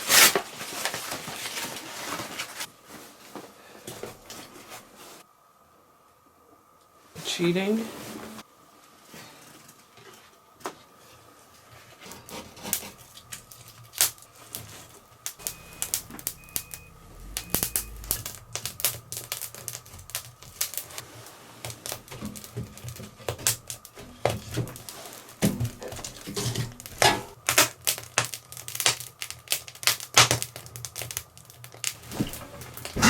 So we're in the cabin now. It's pretty cold, obviously. Just got a fire going and put some water on to boil. I don't know what we're gonna make with it. We don't have any hot chocolate left, maybe some coffee, but just something warm. It's a pretty cold day out, and riding on the lake was very cold and very windy. I think Wesley was overtired, and that's why he was having a rough time. Anyways, I think he's fine. I think he's just tired. I'm going to try to take him out now and see if he'll stay sleeping. Anyway. Hi, cutie. Oh, you're so cute. Look at your hair. It's ridiculous.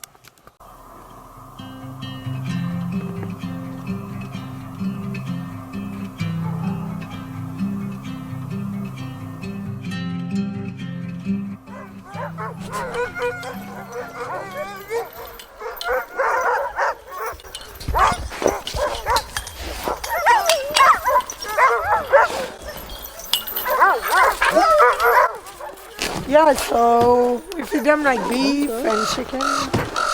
Yeah. So that's it.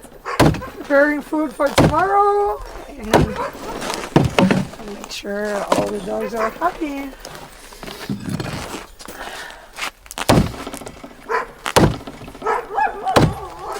You don't just feed them kibble, eh?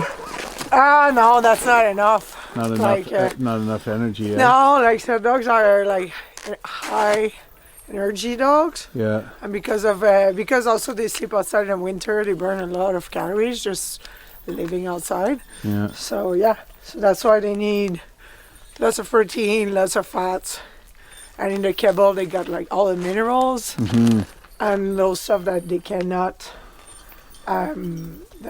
gain in meat. So we complete it with kibbles and we mix it with water. So it's like those little athletes, they run, they eat snow, but they don't have enough water to like sustain their body when they do like that high intense activity. So that's why we mix meat, kibbles and water together. Perfect. Each musher got their own recipe. Right. Yeah. Some prefer fish. Some, yeah, so it depends, but it's mostly this: water, kibble, and meat. Yeah. A little stew, right? And it looks like the ravens get a little scraps here and there too. It's a cleaning staff. Yeah, they're the cleanup crew. Yeah, the cleanup crew. They're always there hanging around. Do the dogs get along with them, or do the dogs try to chase them off when they try to eat their food? I think the raven wins. It just wins. They're super smart, and so the dogs they gave up, and so they kind of live together-ish. Yeah. As you can see. Right. Like yeah.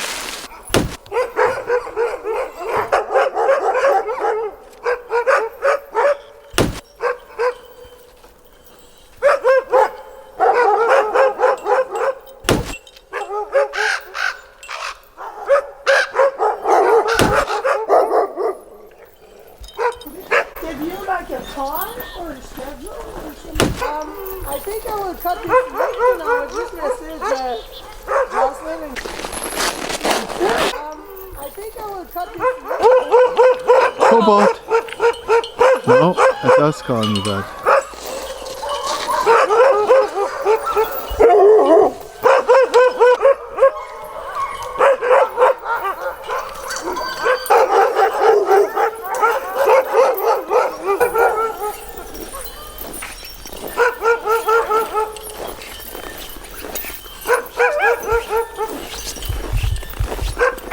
Hi. I missed you.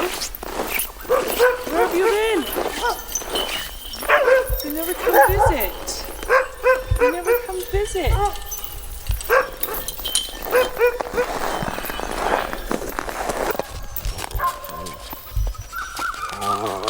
Look at the eyes on this guy. It just reminds me of Lily's temperament a little bit. Look. You're friendly, aren't you? You're a friendly one. Hmm?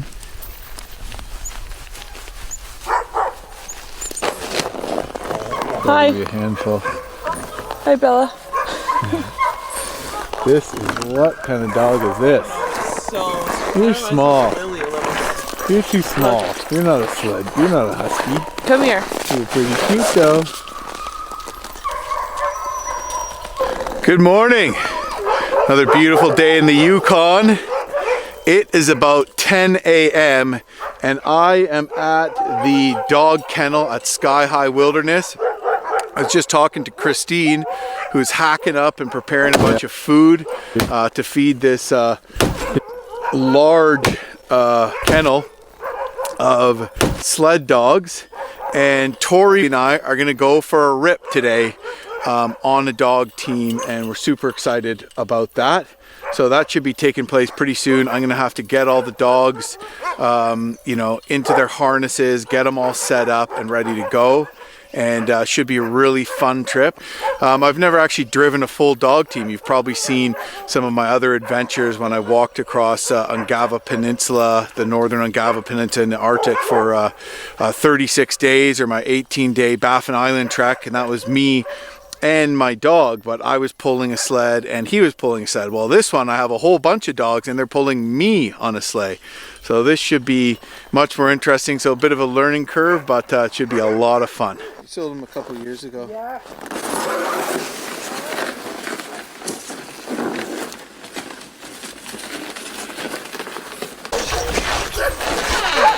Yeah, it's a little bit messy because like October when it's. So Yeah. each dog gets their own bucket, or you just see? Oh no, it's just put it in bucket, and in the morning we just like feed like Yeah. from a house to another one. Okay. So we have this kind of system, so it's like efficient kind of. Yeah, full-time job doing this though, eh? There's so many dogs. How many dogs do you have here? More than 100. Yeah. Around 100. So you could run a whole bunch of trips at once then. Yeah. Yeah. What do you do for water in the winter? Do they just eat snow? No, so this is water from the creek. There's a creek never freeze. Yeah, oh, okay. Down that road there. Yeah, I don't know saw if it. you've been. Yeah. Okay, so this one. So we pump the water. Ah, okay. Yeah, really do that. You pump the water out of the creek, drove it here, and then fill it up. And then, so this is like our warm water. And that keeps it, oh, look at that. What a Yeah. great setup. Yeah, so this is our warm water, so it's always heated. And then, yeah, so then after I just fill those buckets. And then so they get their kind of food and water together. Yeah, food Yeah. and water. And then they can eat snow though too, right? Yeah, and like this one is like done, right? Yeah. But yeah, but it's kind of important that you got water, right? Yeah. It's like a little bit like you if you do a strenuous activity and you don't drink enough, Yeah. you had a headache, Yeah. maybe you had tendonitis. We can't eat this is eat it. snow the same way huskies can. This is our classroom, let's say. Okay, yeah. So when you do your team, you just make sure that you need to have like good leaders, yes, but you need also to make sure that you kind of have like a gel in your team. Yeah. So if dogs like they need to cooperate together Yeah. to know each other, you cannot put like two troublemakers together, a little bit Right. like in the classroom. Yeah, yeah. If you put two troublemakers next to each other, you Yeah. cannot teach. Yeah. So it's the same thing, two troublemakers next to each other, you cannot mush. Yeah. yeah. It's so cool. So yeah. And then after it depends like who's the fastest, who's the more powerful. Yeah. So let's say when you got a puppy litter, but you try to find like a theme. Okay. So you can remember like I see the seven who belong- dwarfs. That's it. So we got the Dogs, seven. Dopey. Yeah, we got the seven dwarf family. Bashful. Yeah. Yeah, that makes sense. And we got Charlotte's Web. Oh, okay. So Wilbur, Charlotte, Templeton. Yeah. Yeah. And That like, must be so fun to yeah, have them. yeah. You know, they have a lot of dogs here and they keep them, but they have large fenced in areas. So she can take them, so she'll let a certain amount at a time go into that large fenced in area and just run around off leash. So obviously these dogs get to run a lot on a sled. And then when they're not running on a sled, they are, you know, chained and they have their dog house and they have a fair amount of room to roam around. But in addition to that, just to give them a better life, make them happier, they have that place where they can all run around together, and she'll take them individually when she has time for off-leash walks as well. So that's pretty good. So these dogs are definitely well taken care of, and they're outdoor dogs, and they definitely don't mind the cold. So anyways, pretty cool to see how this kennel is run. A little short for you. Yeah, I'm most professional dog mushers. They're like wiry, slimmer, strong, wiry guys, but not guys my build or my size for sure. They're definitely the ones that do well over the miles. A few less pounds to pull equals a few miles ahead, you know, in a race.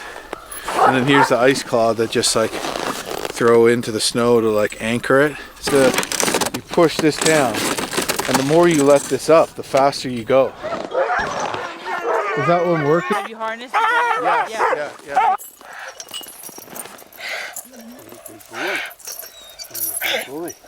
The dogs that we're gonna run, they get them from their tethers, and then they put them in a line alongside where they're gonna be harnessed up. Then they harness them all up, and then they attach them to the dog sled. So right now they're ready to go. The next step is just attaching them to the dog sled itself, and then we're off. Okay, men and women, look alive.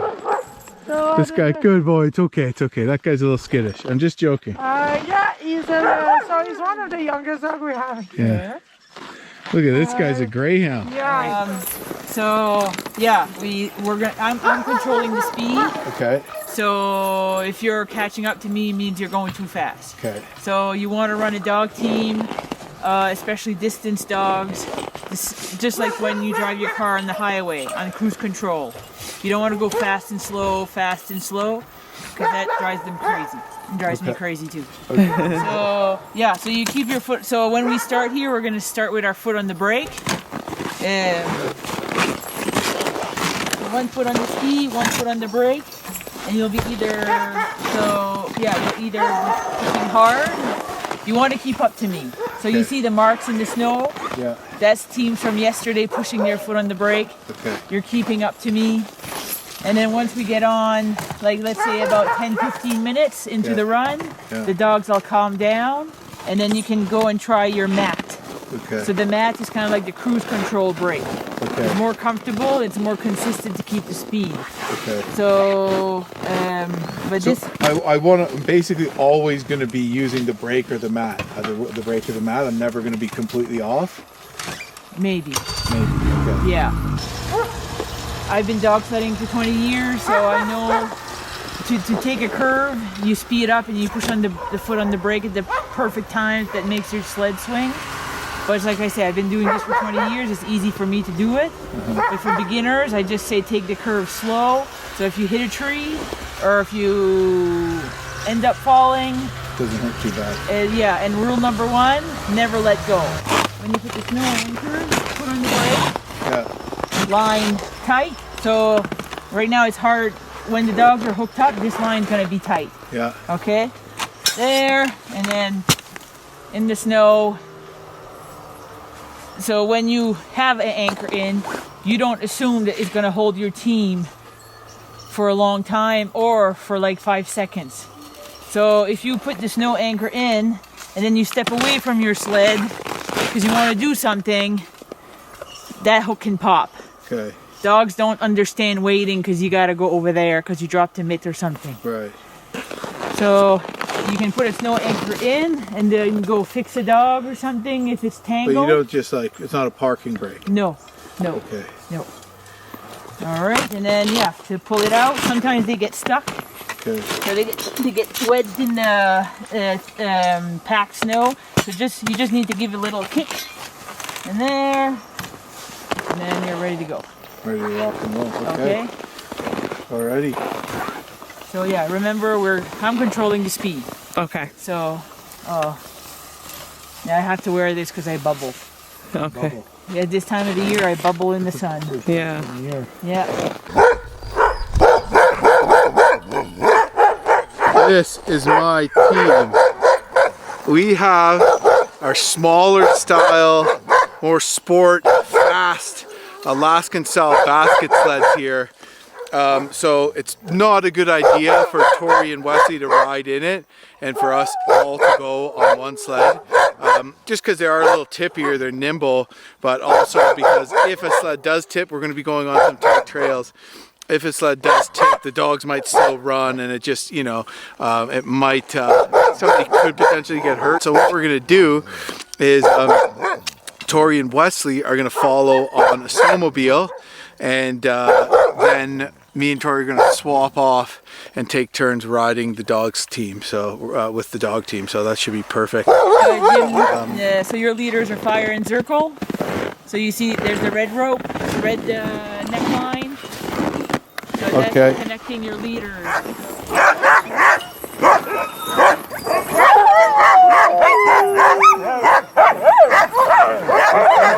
And then grab the blue.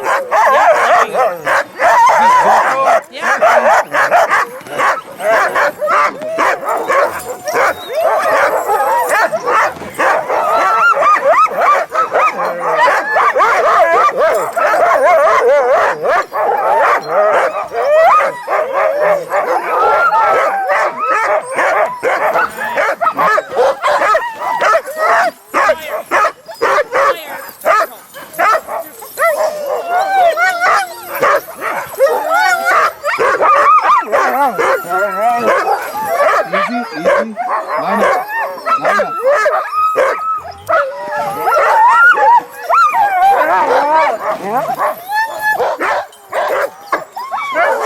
Easy.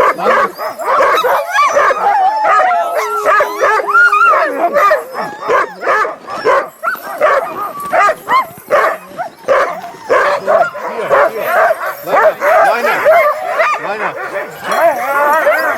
It's okay. Good boy.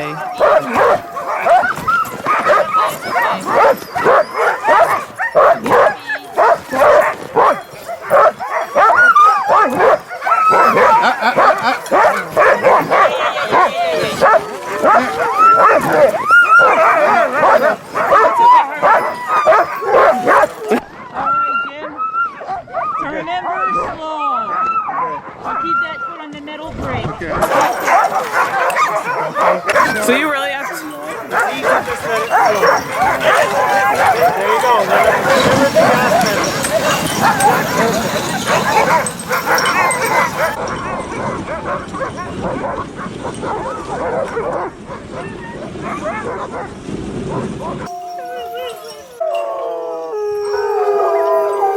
It's like the send-off.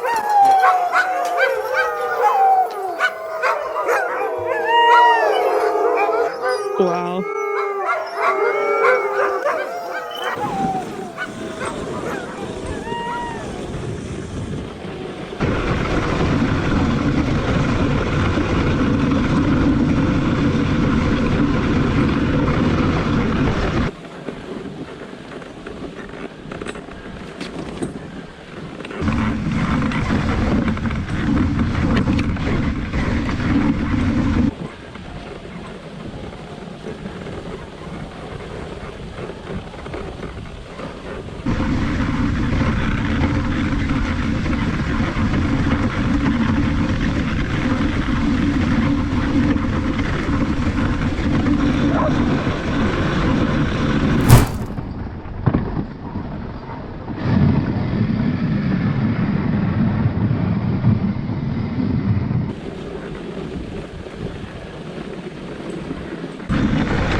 I got my toe on the one runner and I'm using my heel on the big pad brake, and that's giving me extra stability and not making my legs so tired. So far this is like super fun. It just seems super natural. The sled flexes, I can steer it with the weight of my feet, just like skiing really. And it's just a quiet, peaceful, soft sort of humming sound that it makes. It's really beautiful. And just the scenery all around is absolutely epic. I've been on this dog sled for 10 minutes now, and I'm gonna say this is a must. Any outdoors person has gotta give this a try.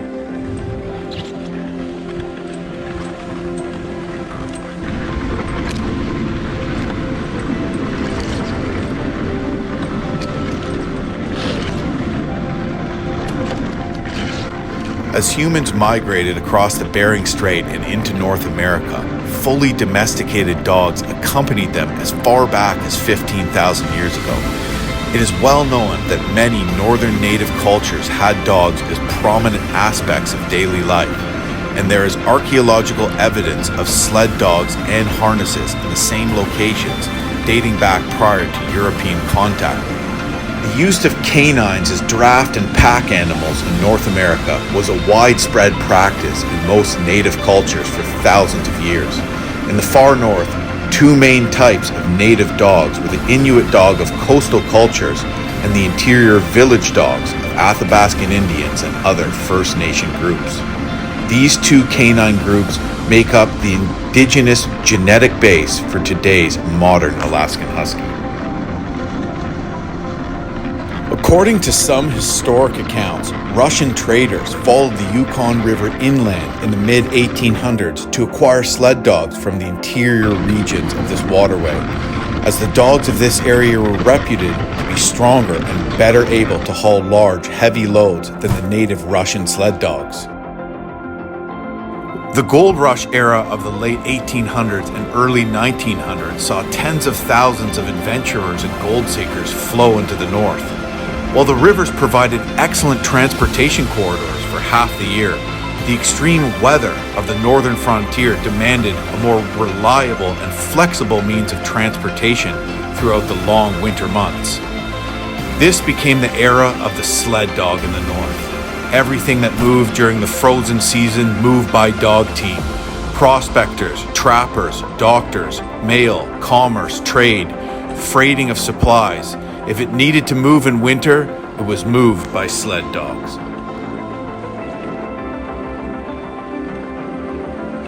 As airplanes took over the mail routes in the 20s and 30s, the sled dog's role in this area of society was diminished. With the coming of highways and trucking transportation in the 40s and 50s, sled dogs lost their prominence in this area. The introduction of the snow machine in the 50s and 60s sounded the end of sled dogs dominating the trap lines of the north and began the decline of their general place within northern society.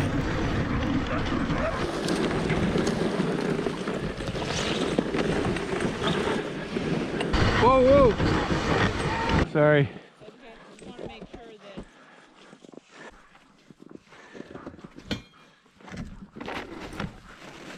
Recreational mushing and the advent of sled dog racing became the primary focus of many mushers who wished to maintain their ties to these incredible animals and to a way of life that was disappearing from the far north.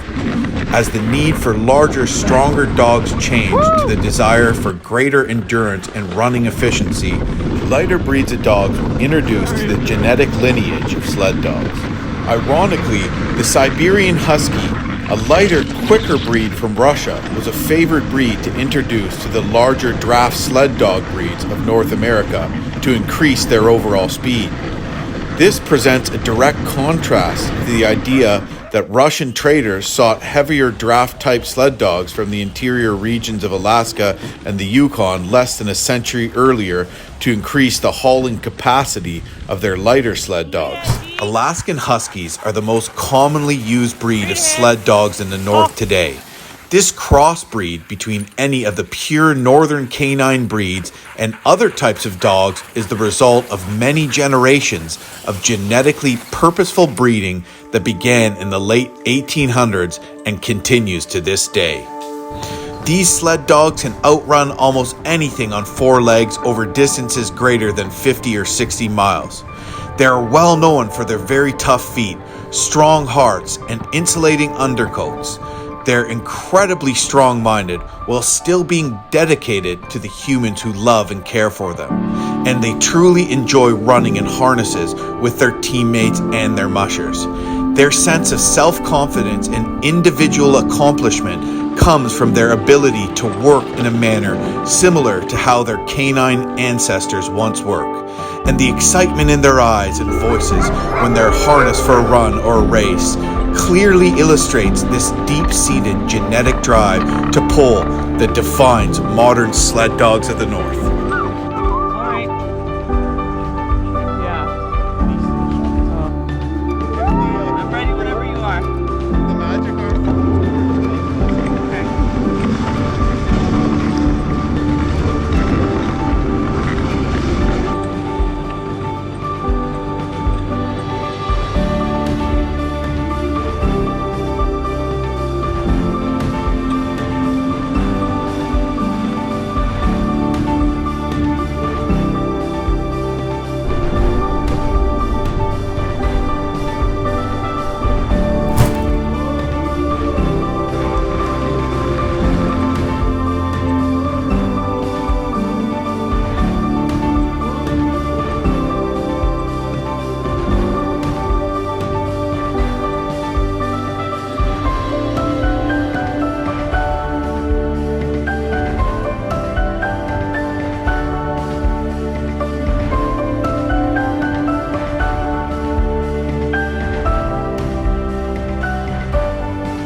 Hi, Wesley.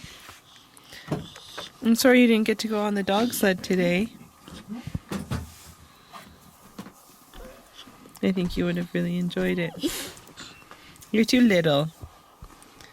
You're too little.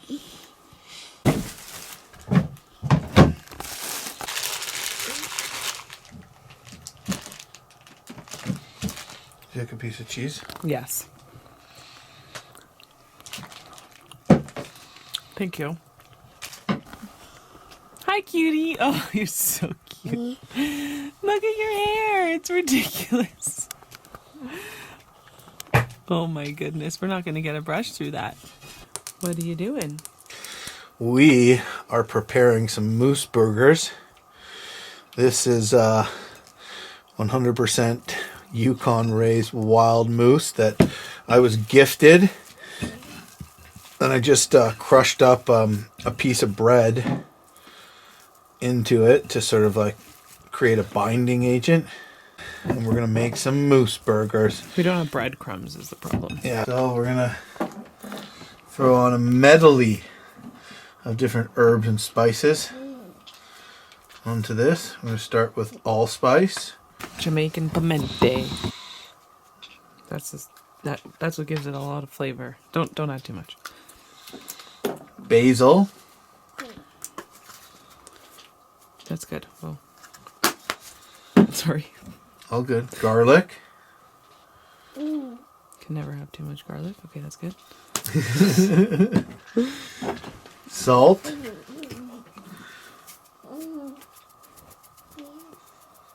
That one. Oh, yeah, that is coming out pretty good. Pepper.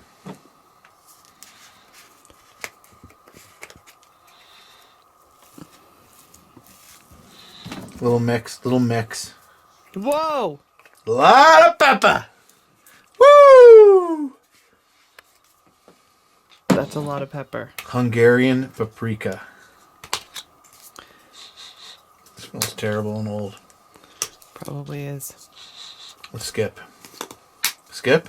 I mean, you don't need anything else on top of all that fucking pepper you put on there. Lot of pepper. That's gonna be a spicy meatball. Actually smells pretty good. Let me smell it.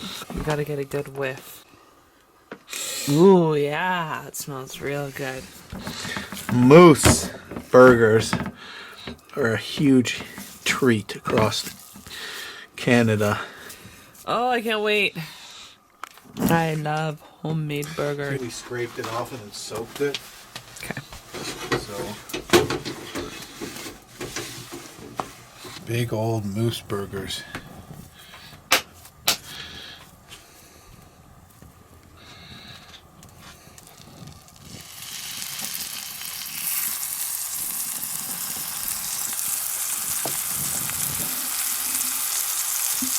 Gourmet stuff here.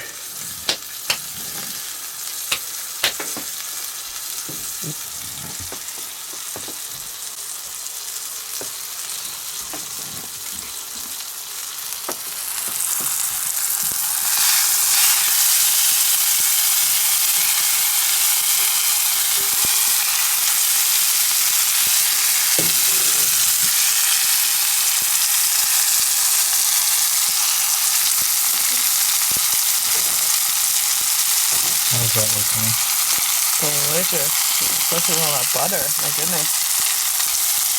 Well, this pan doesn't like to Well, we gotta make up for the rush of minimal fat in the moose meat, right? So, add a little butter.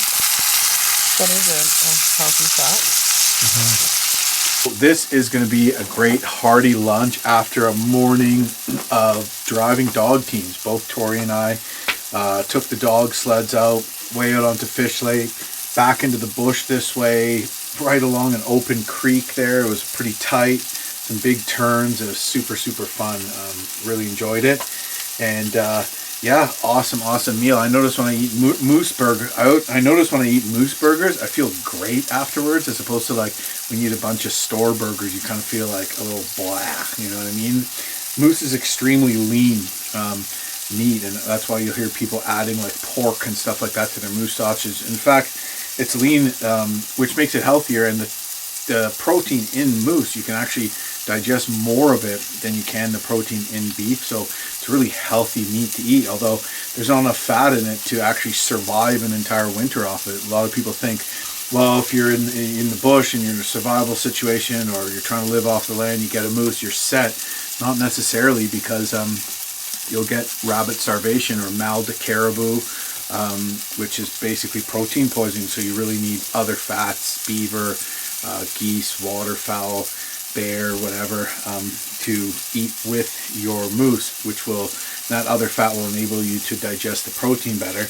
But for, you know, day-to-day life, when we have access to butter and things like that, and we get enough fat in our diets as it is, this is just perfect.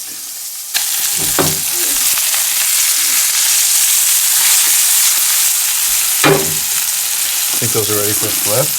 I think they might be.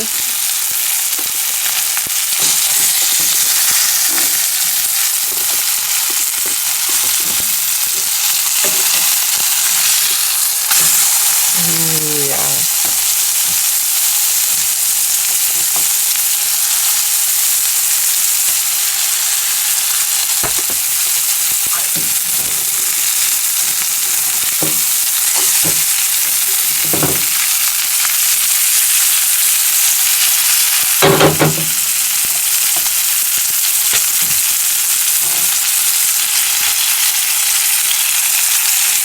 Here's a little tip. I've put a lid on because I'm frying the burgers, and that makes the cheese extra melty.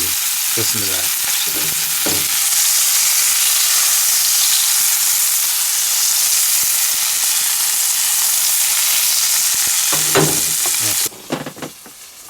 Ooh, perfectly toasted. Which one's yours? This one? Yeah, the cheesy one. There you go, huh? Big old moose burger. And one for Papa. That is a big one. That looks so good. Oh yeah. Okay. So how much do you want? Like, Well, one piece. Yeah. Just thank you. so we have this great luxury, which is lettuce, because we have a really good cooler, and that cooler, we're able to put the lettuce in there. And even when we left, even when we left for 2 days, and it was minus 25 or whatever, the cooler in the cabin managed to keep it from freezing. So sunny times, ladies and gentlemen. Can you pass me that knife? I think I'm going to mayo up.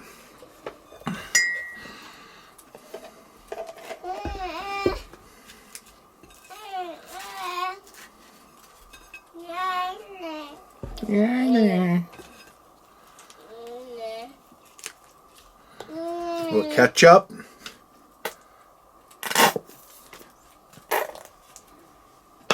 A little froze. She's a little froze.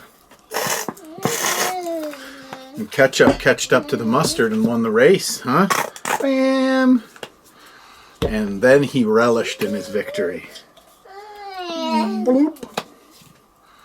Let's use the old finger method.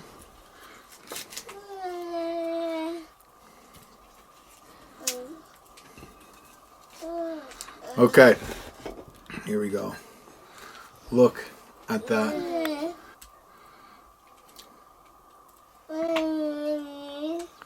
Go for it. Yukon moose burgers, baby.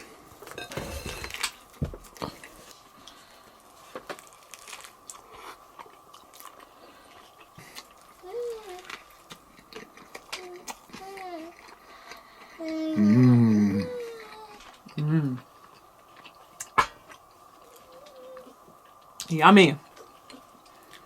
Heck yeah. Would you like some moose meat, Wesley? I'll give it a try. Look.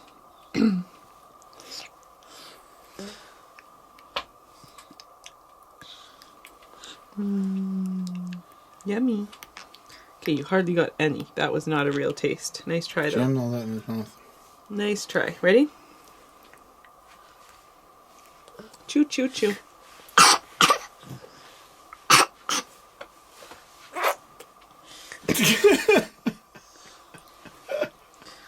Okay, we're gonna try that again. Wesley didn't like it. He always does that. We're gonna try again.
Should be good for now, eh? Yeah, definitely.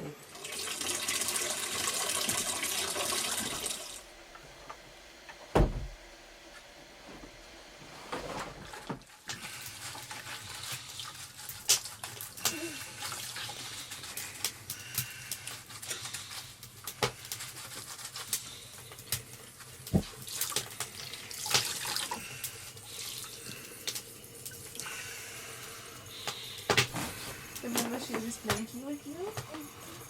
Can she?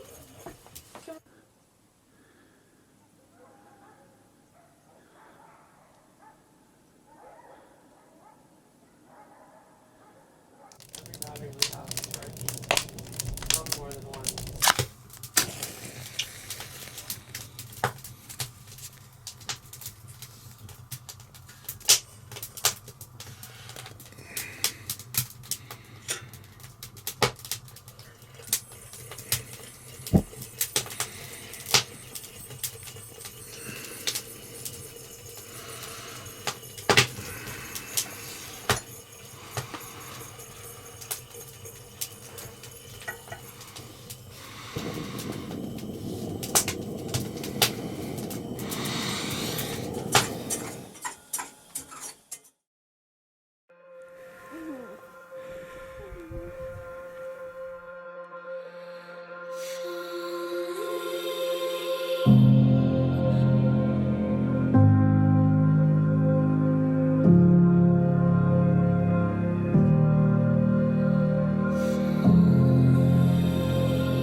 So today I'm going to prepare some easy on-the-go snacks that we can warm up in the muff pot, and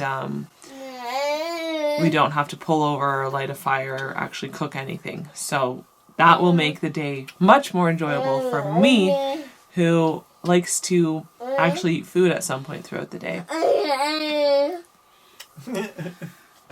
So last night I had pre-cooked some chicken with the idea of making some jerk chicken quesadillas today for lunch. But since we're going to be traveling, I'm going to turn those into more travel-friendly roll-ups. So I'm going to make jerk chicken quesadillas as I typically would, but I'm going to roll them up. I'm going to fry them here, kind of make them look like a bit of a burrito, and hopefully that works in the muff pot. And then we can have warm jerk chicken, cheesy burritos, if you will. So we'll see how that goes.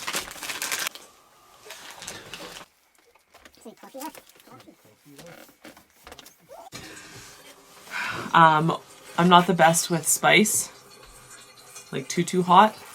This is hot. I haven't tried this type of jerk sauce. I usually get Yachty's, which is actually made by a woman in Toronto, which is pretty cool. I didn't even know that.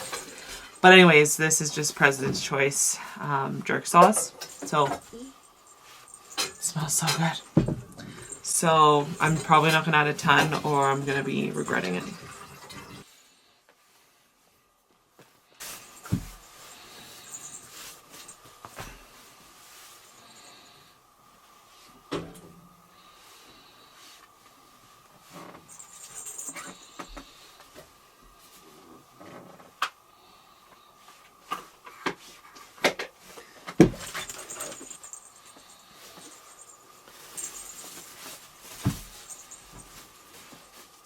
I just don't want the cheese to melt into the muff pot too much. So we're going to try to tuck all the edges in. And just like that. A little jerk chicken quesadilla burrito. So we'll make a couple more of those for us. And then fry them up.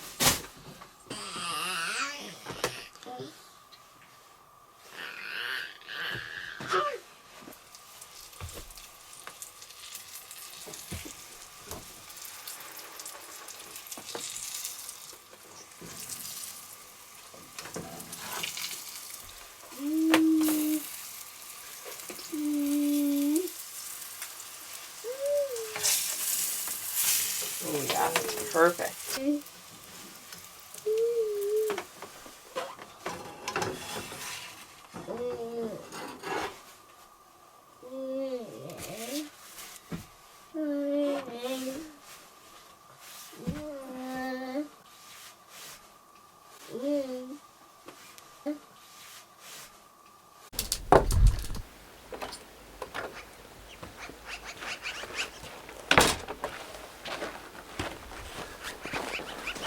I'm going to bring my shotgun with me on the trail today, and with any luck, we might get into some ptarmigan. Ptarmigan is a delicious game bird, sort of like a grouse or partridge, what people call them, and they're in season right now.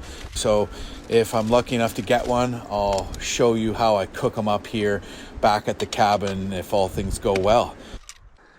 Tori just whipped up some muff pot meal. Another beautiful day in the Yukon. We're gonna go for another family skidoo ride and at least get up into those beautiful hills again. It should be a lot of fun.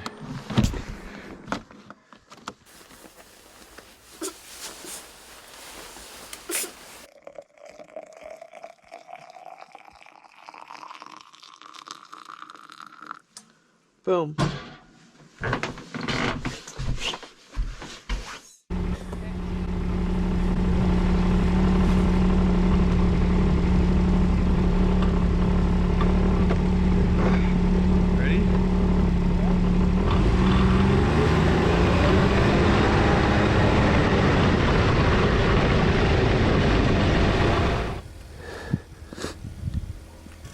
Just taking a minute to check out this cool old log cabin along the trail.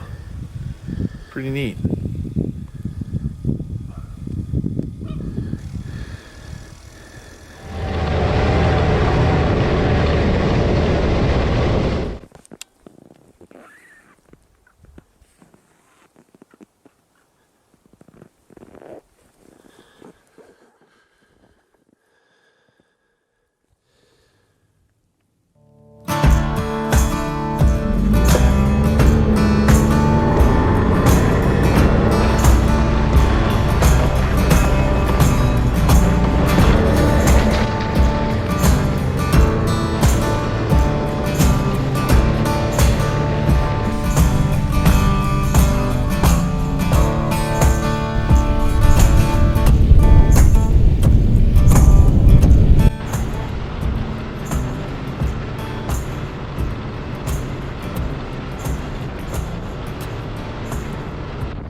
So Tori and I are just riding along, and you can see that ice bridge is now fully opened up. I don't know why this comes out of Fish Lake. We did have a couple warmer days. Today isn't warm, and this is the new ice bridge here. So I'm just gonna go just take a peek at it, eyeball it, make sure it's safe, because this ice bridge is just totally washed away. So yeah, I mean, the creek's so shallow here, you could just bomb across it if you had to. Not ideal, obviously. You can see the crack there where the ice bridge broke down.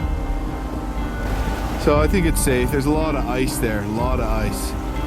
Obviously when it froze, the water level was much higher in the fall.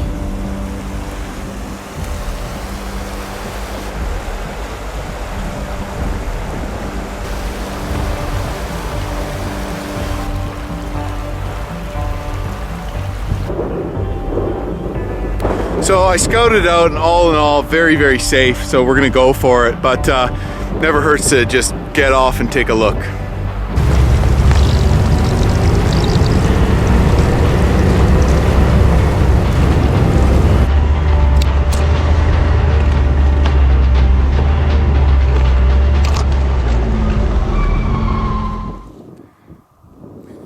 Just busting out my Garmin here, do a little navigate. I think we're gonna try to head into this valley over this way.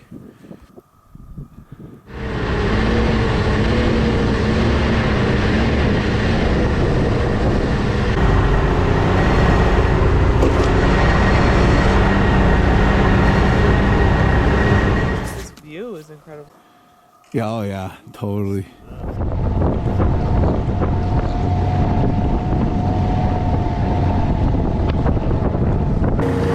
Ptarmigan, stop. We're on some ptarmigan right now. So I think I got one. I'm gonna go in there and try to kick them up. And then we're gonna continue on this way and see if we can get another look at them.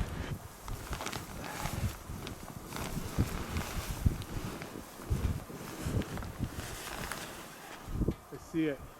Oh yeah, I see it.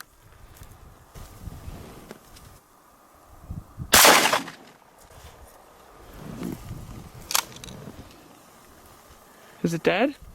Yeah.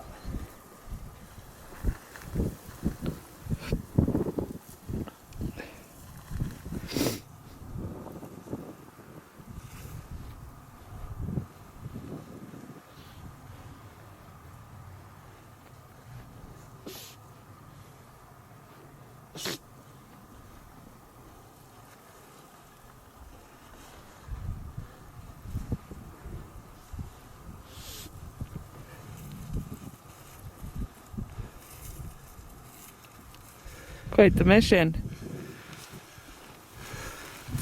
Probably burnt off all the calories this is going to provide. Well, that's two. See if we can't get a couple more of them.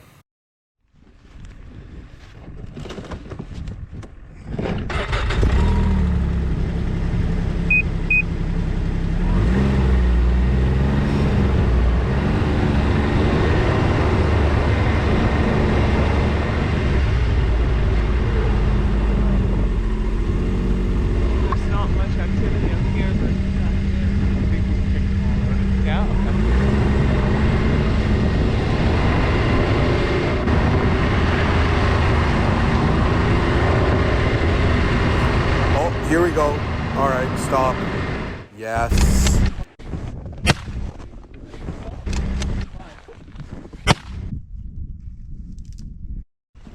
Do you see him? Oh, I see him. Four.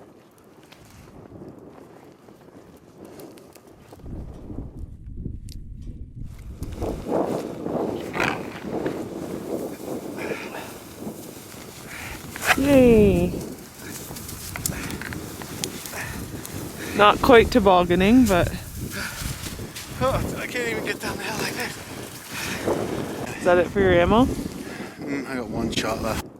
We're coming through a willow shrouded canyon with deep snow. We just kicked up some huge flocks, tons of activity, beautiful birds, and going to be a good little meal. So super stoked to get on some ptarmigan. Awesome.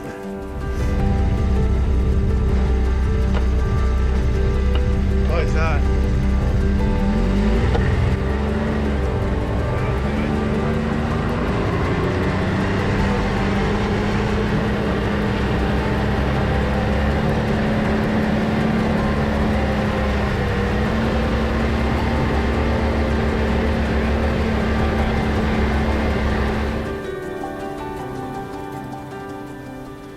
All right, I think it's time for a little snacky poo. What do we have here? Just gotta be careful because it's hot in there.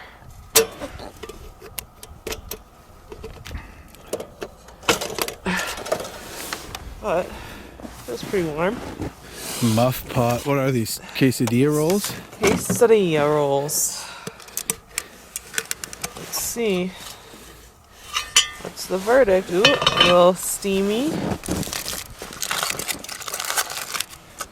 Well, you really had to stuff them in there, eh? Yeah, I did. Whatever, they're gonna taste the same. Oh, who cares? Yeah. Here, you want? Oh, hell yeah. Look at that. Cheers. Cheers. What's Good, that? huh? Well, let's head back and cook up these ptarmigan. Really sat around there for a long time. Yeah, sorry about that.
Look at them all up there. Wow.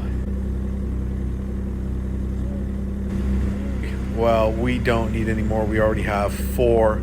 Only captured me getting a couple on camera, but got a good meal ahead of us. So we're going to head back and get these ptarmigan going.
So I've just been cleaning up these ptarmigan. Got 4 of them. Really exciting to get out there and do a little hunting for ptarmigan. We saw them in some big flocks. They're tricky to get. Actually, on the way back, we would have had a much better opportunity to get some because we saw them kind of grouped together with open shots. And good little bit of food, actually, for Tori and I, for sure. A couple meals with these 4 ptarmigan.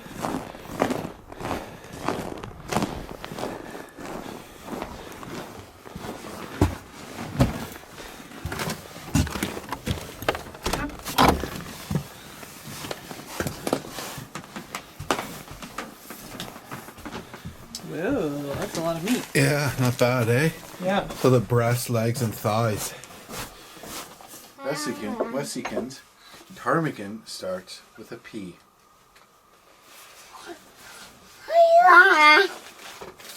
Yeah, are you karate, baby? Well, we are making schnitzeled ptarmigan with the breasts. We don't have any flour, so I'm going to use Cajun fish crisp. Don't inhale it. It'll get ya. Yeah, inhale a little fish crisp after Especially that. Especially the Cajun. Yeah, that was, and we also don't have any oil, but that's okay. We'll just have to fry it in butter. Ooh. Spicy, right? Yeah. I'm gonna walk you through the process here.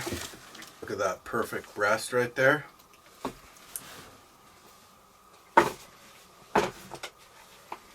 You take that, put it in a bag. Okay, so I put it in a Ziploc and I'm just gonna plop it down here on the bench, and I'm just gonna like schnitzel it. So I'm gonna beat it till it's long and thin.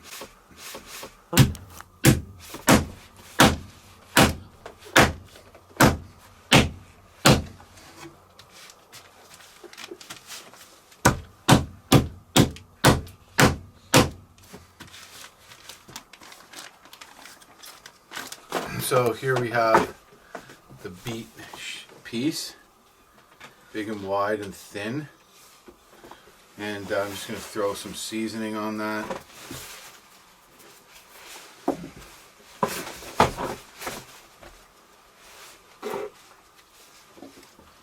I'm using just what we have, which is like salt, pepper, Old Bay, and then the Cajun fish crisp.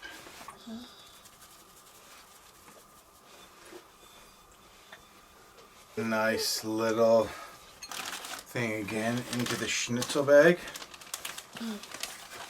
Schnitzel is originated in China. What? Okay, it's German and Swiss.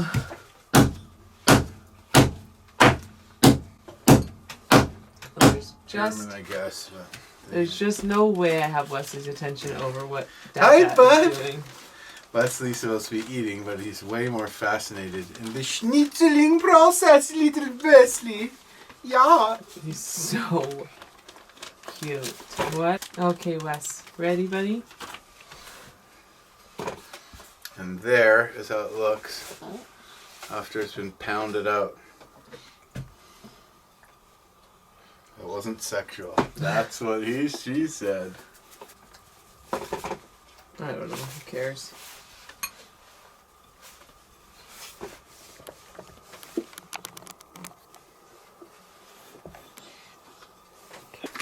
Oh boy. Turn the fire down.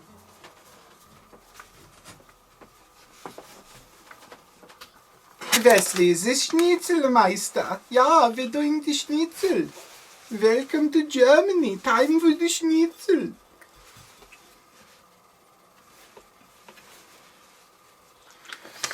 Okay. Oh, so got a few more to do up, then the cooking process will begin. All the ptarmigan breast schnitzeled up. Got the legs here. And freeze those up. And this, it's going to be for dinner. I don't think we'll eat all of it, but I'll save some for the muff pot.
Really good. Good? Mm-hmm.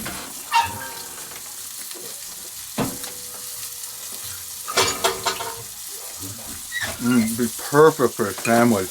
Oh, yeah? Yeah. Put that over there. Every time.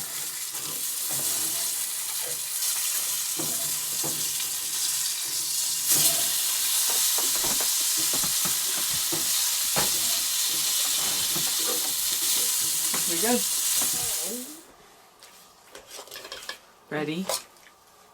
Okay, medicine. Well, this turned out really, really well. Definitely a bit of improvising. For schnitzeling, I think it's like flour with Cajun fish crisp. And seasoning with salt, pepper, and Old Bay, which is usually a seafood seasoning, Old Bay. But I've had it with turkey before. It's been really good, so mix it all together. It's pretty spicy. The Cajun has a kick to it. Probably doesn't need so much seasoning all in, but whatever, man. This is great, eh, Tori? And these would make, yeah, that's your piece there. And these would make some awesome patties for sandwiches. Yeah. Schnitzeled ptarmigan Wesley. with the Cajun flair. It's thumbs up for the win. Family likes it. What more can you ask for? Great day. Someone is getting sleepy. Are you getting sleepy? Go to sleep and good night, because you are my baby. Go to sleep and good night. Oh, my special baby boy. That's not sleeping.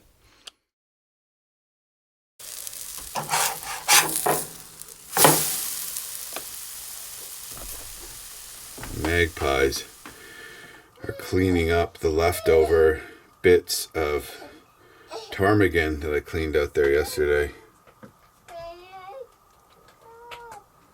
So magpies eat other birds? Yeah, they're like crows and blue jays. They eat everything.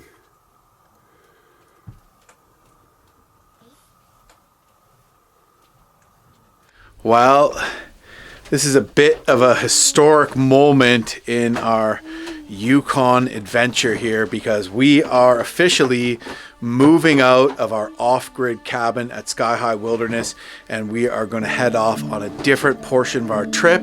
I'm going to go bison hunting. I'm going to go into the Peel watershed area on a long snowmobile trip. We're all going to go winter camping together after that. So basically, other than tonight, we're not going to be indoors for the next 3 weeks. Thoughts? What? 3 weeks? Well, I mean, when are we going to be indoors? Hi, Wesley. So we have gone through the large task of packing up stuff, basically moving our entire life. A couple spares.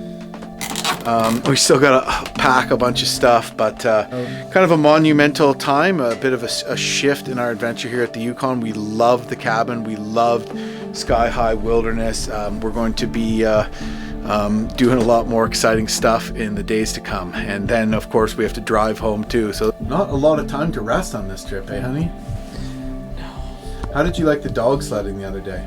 It was so fun. I wish we had a longer time with them, but yeah, it was really nice. Like an overnight would have been good, eh? Yeah. Yeah, I thought it was awesome too. I want to take all the dogs home with me. Well, a couple of them seem a little crazy, but most of them were really sweet.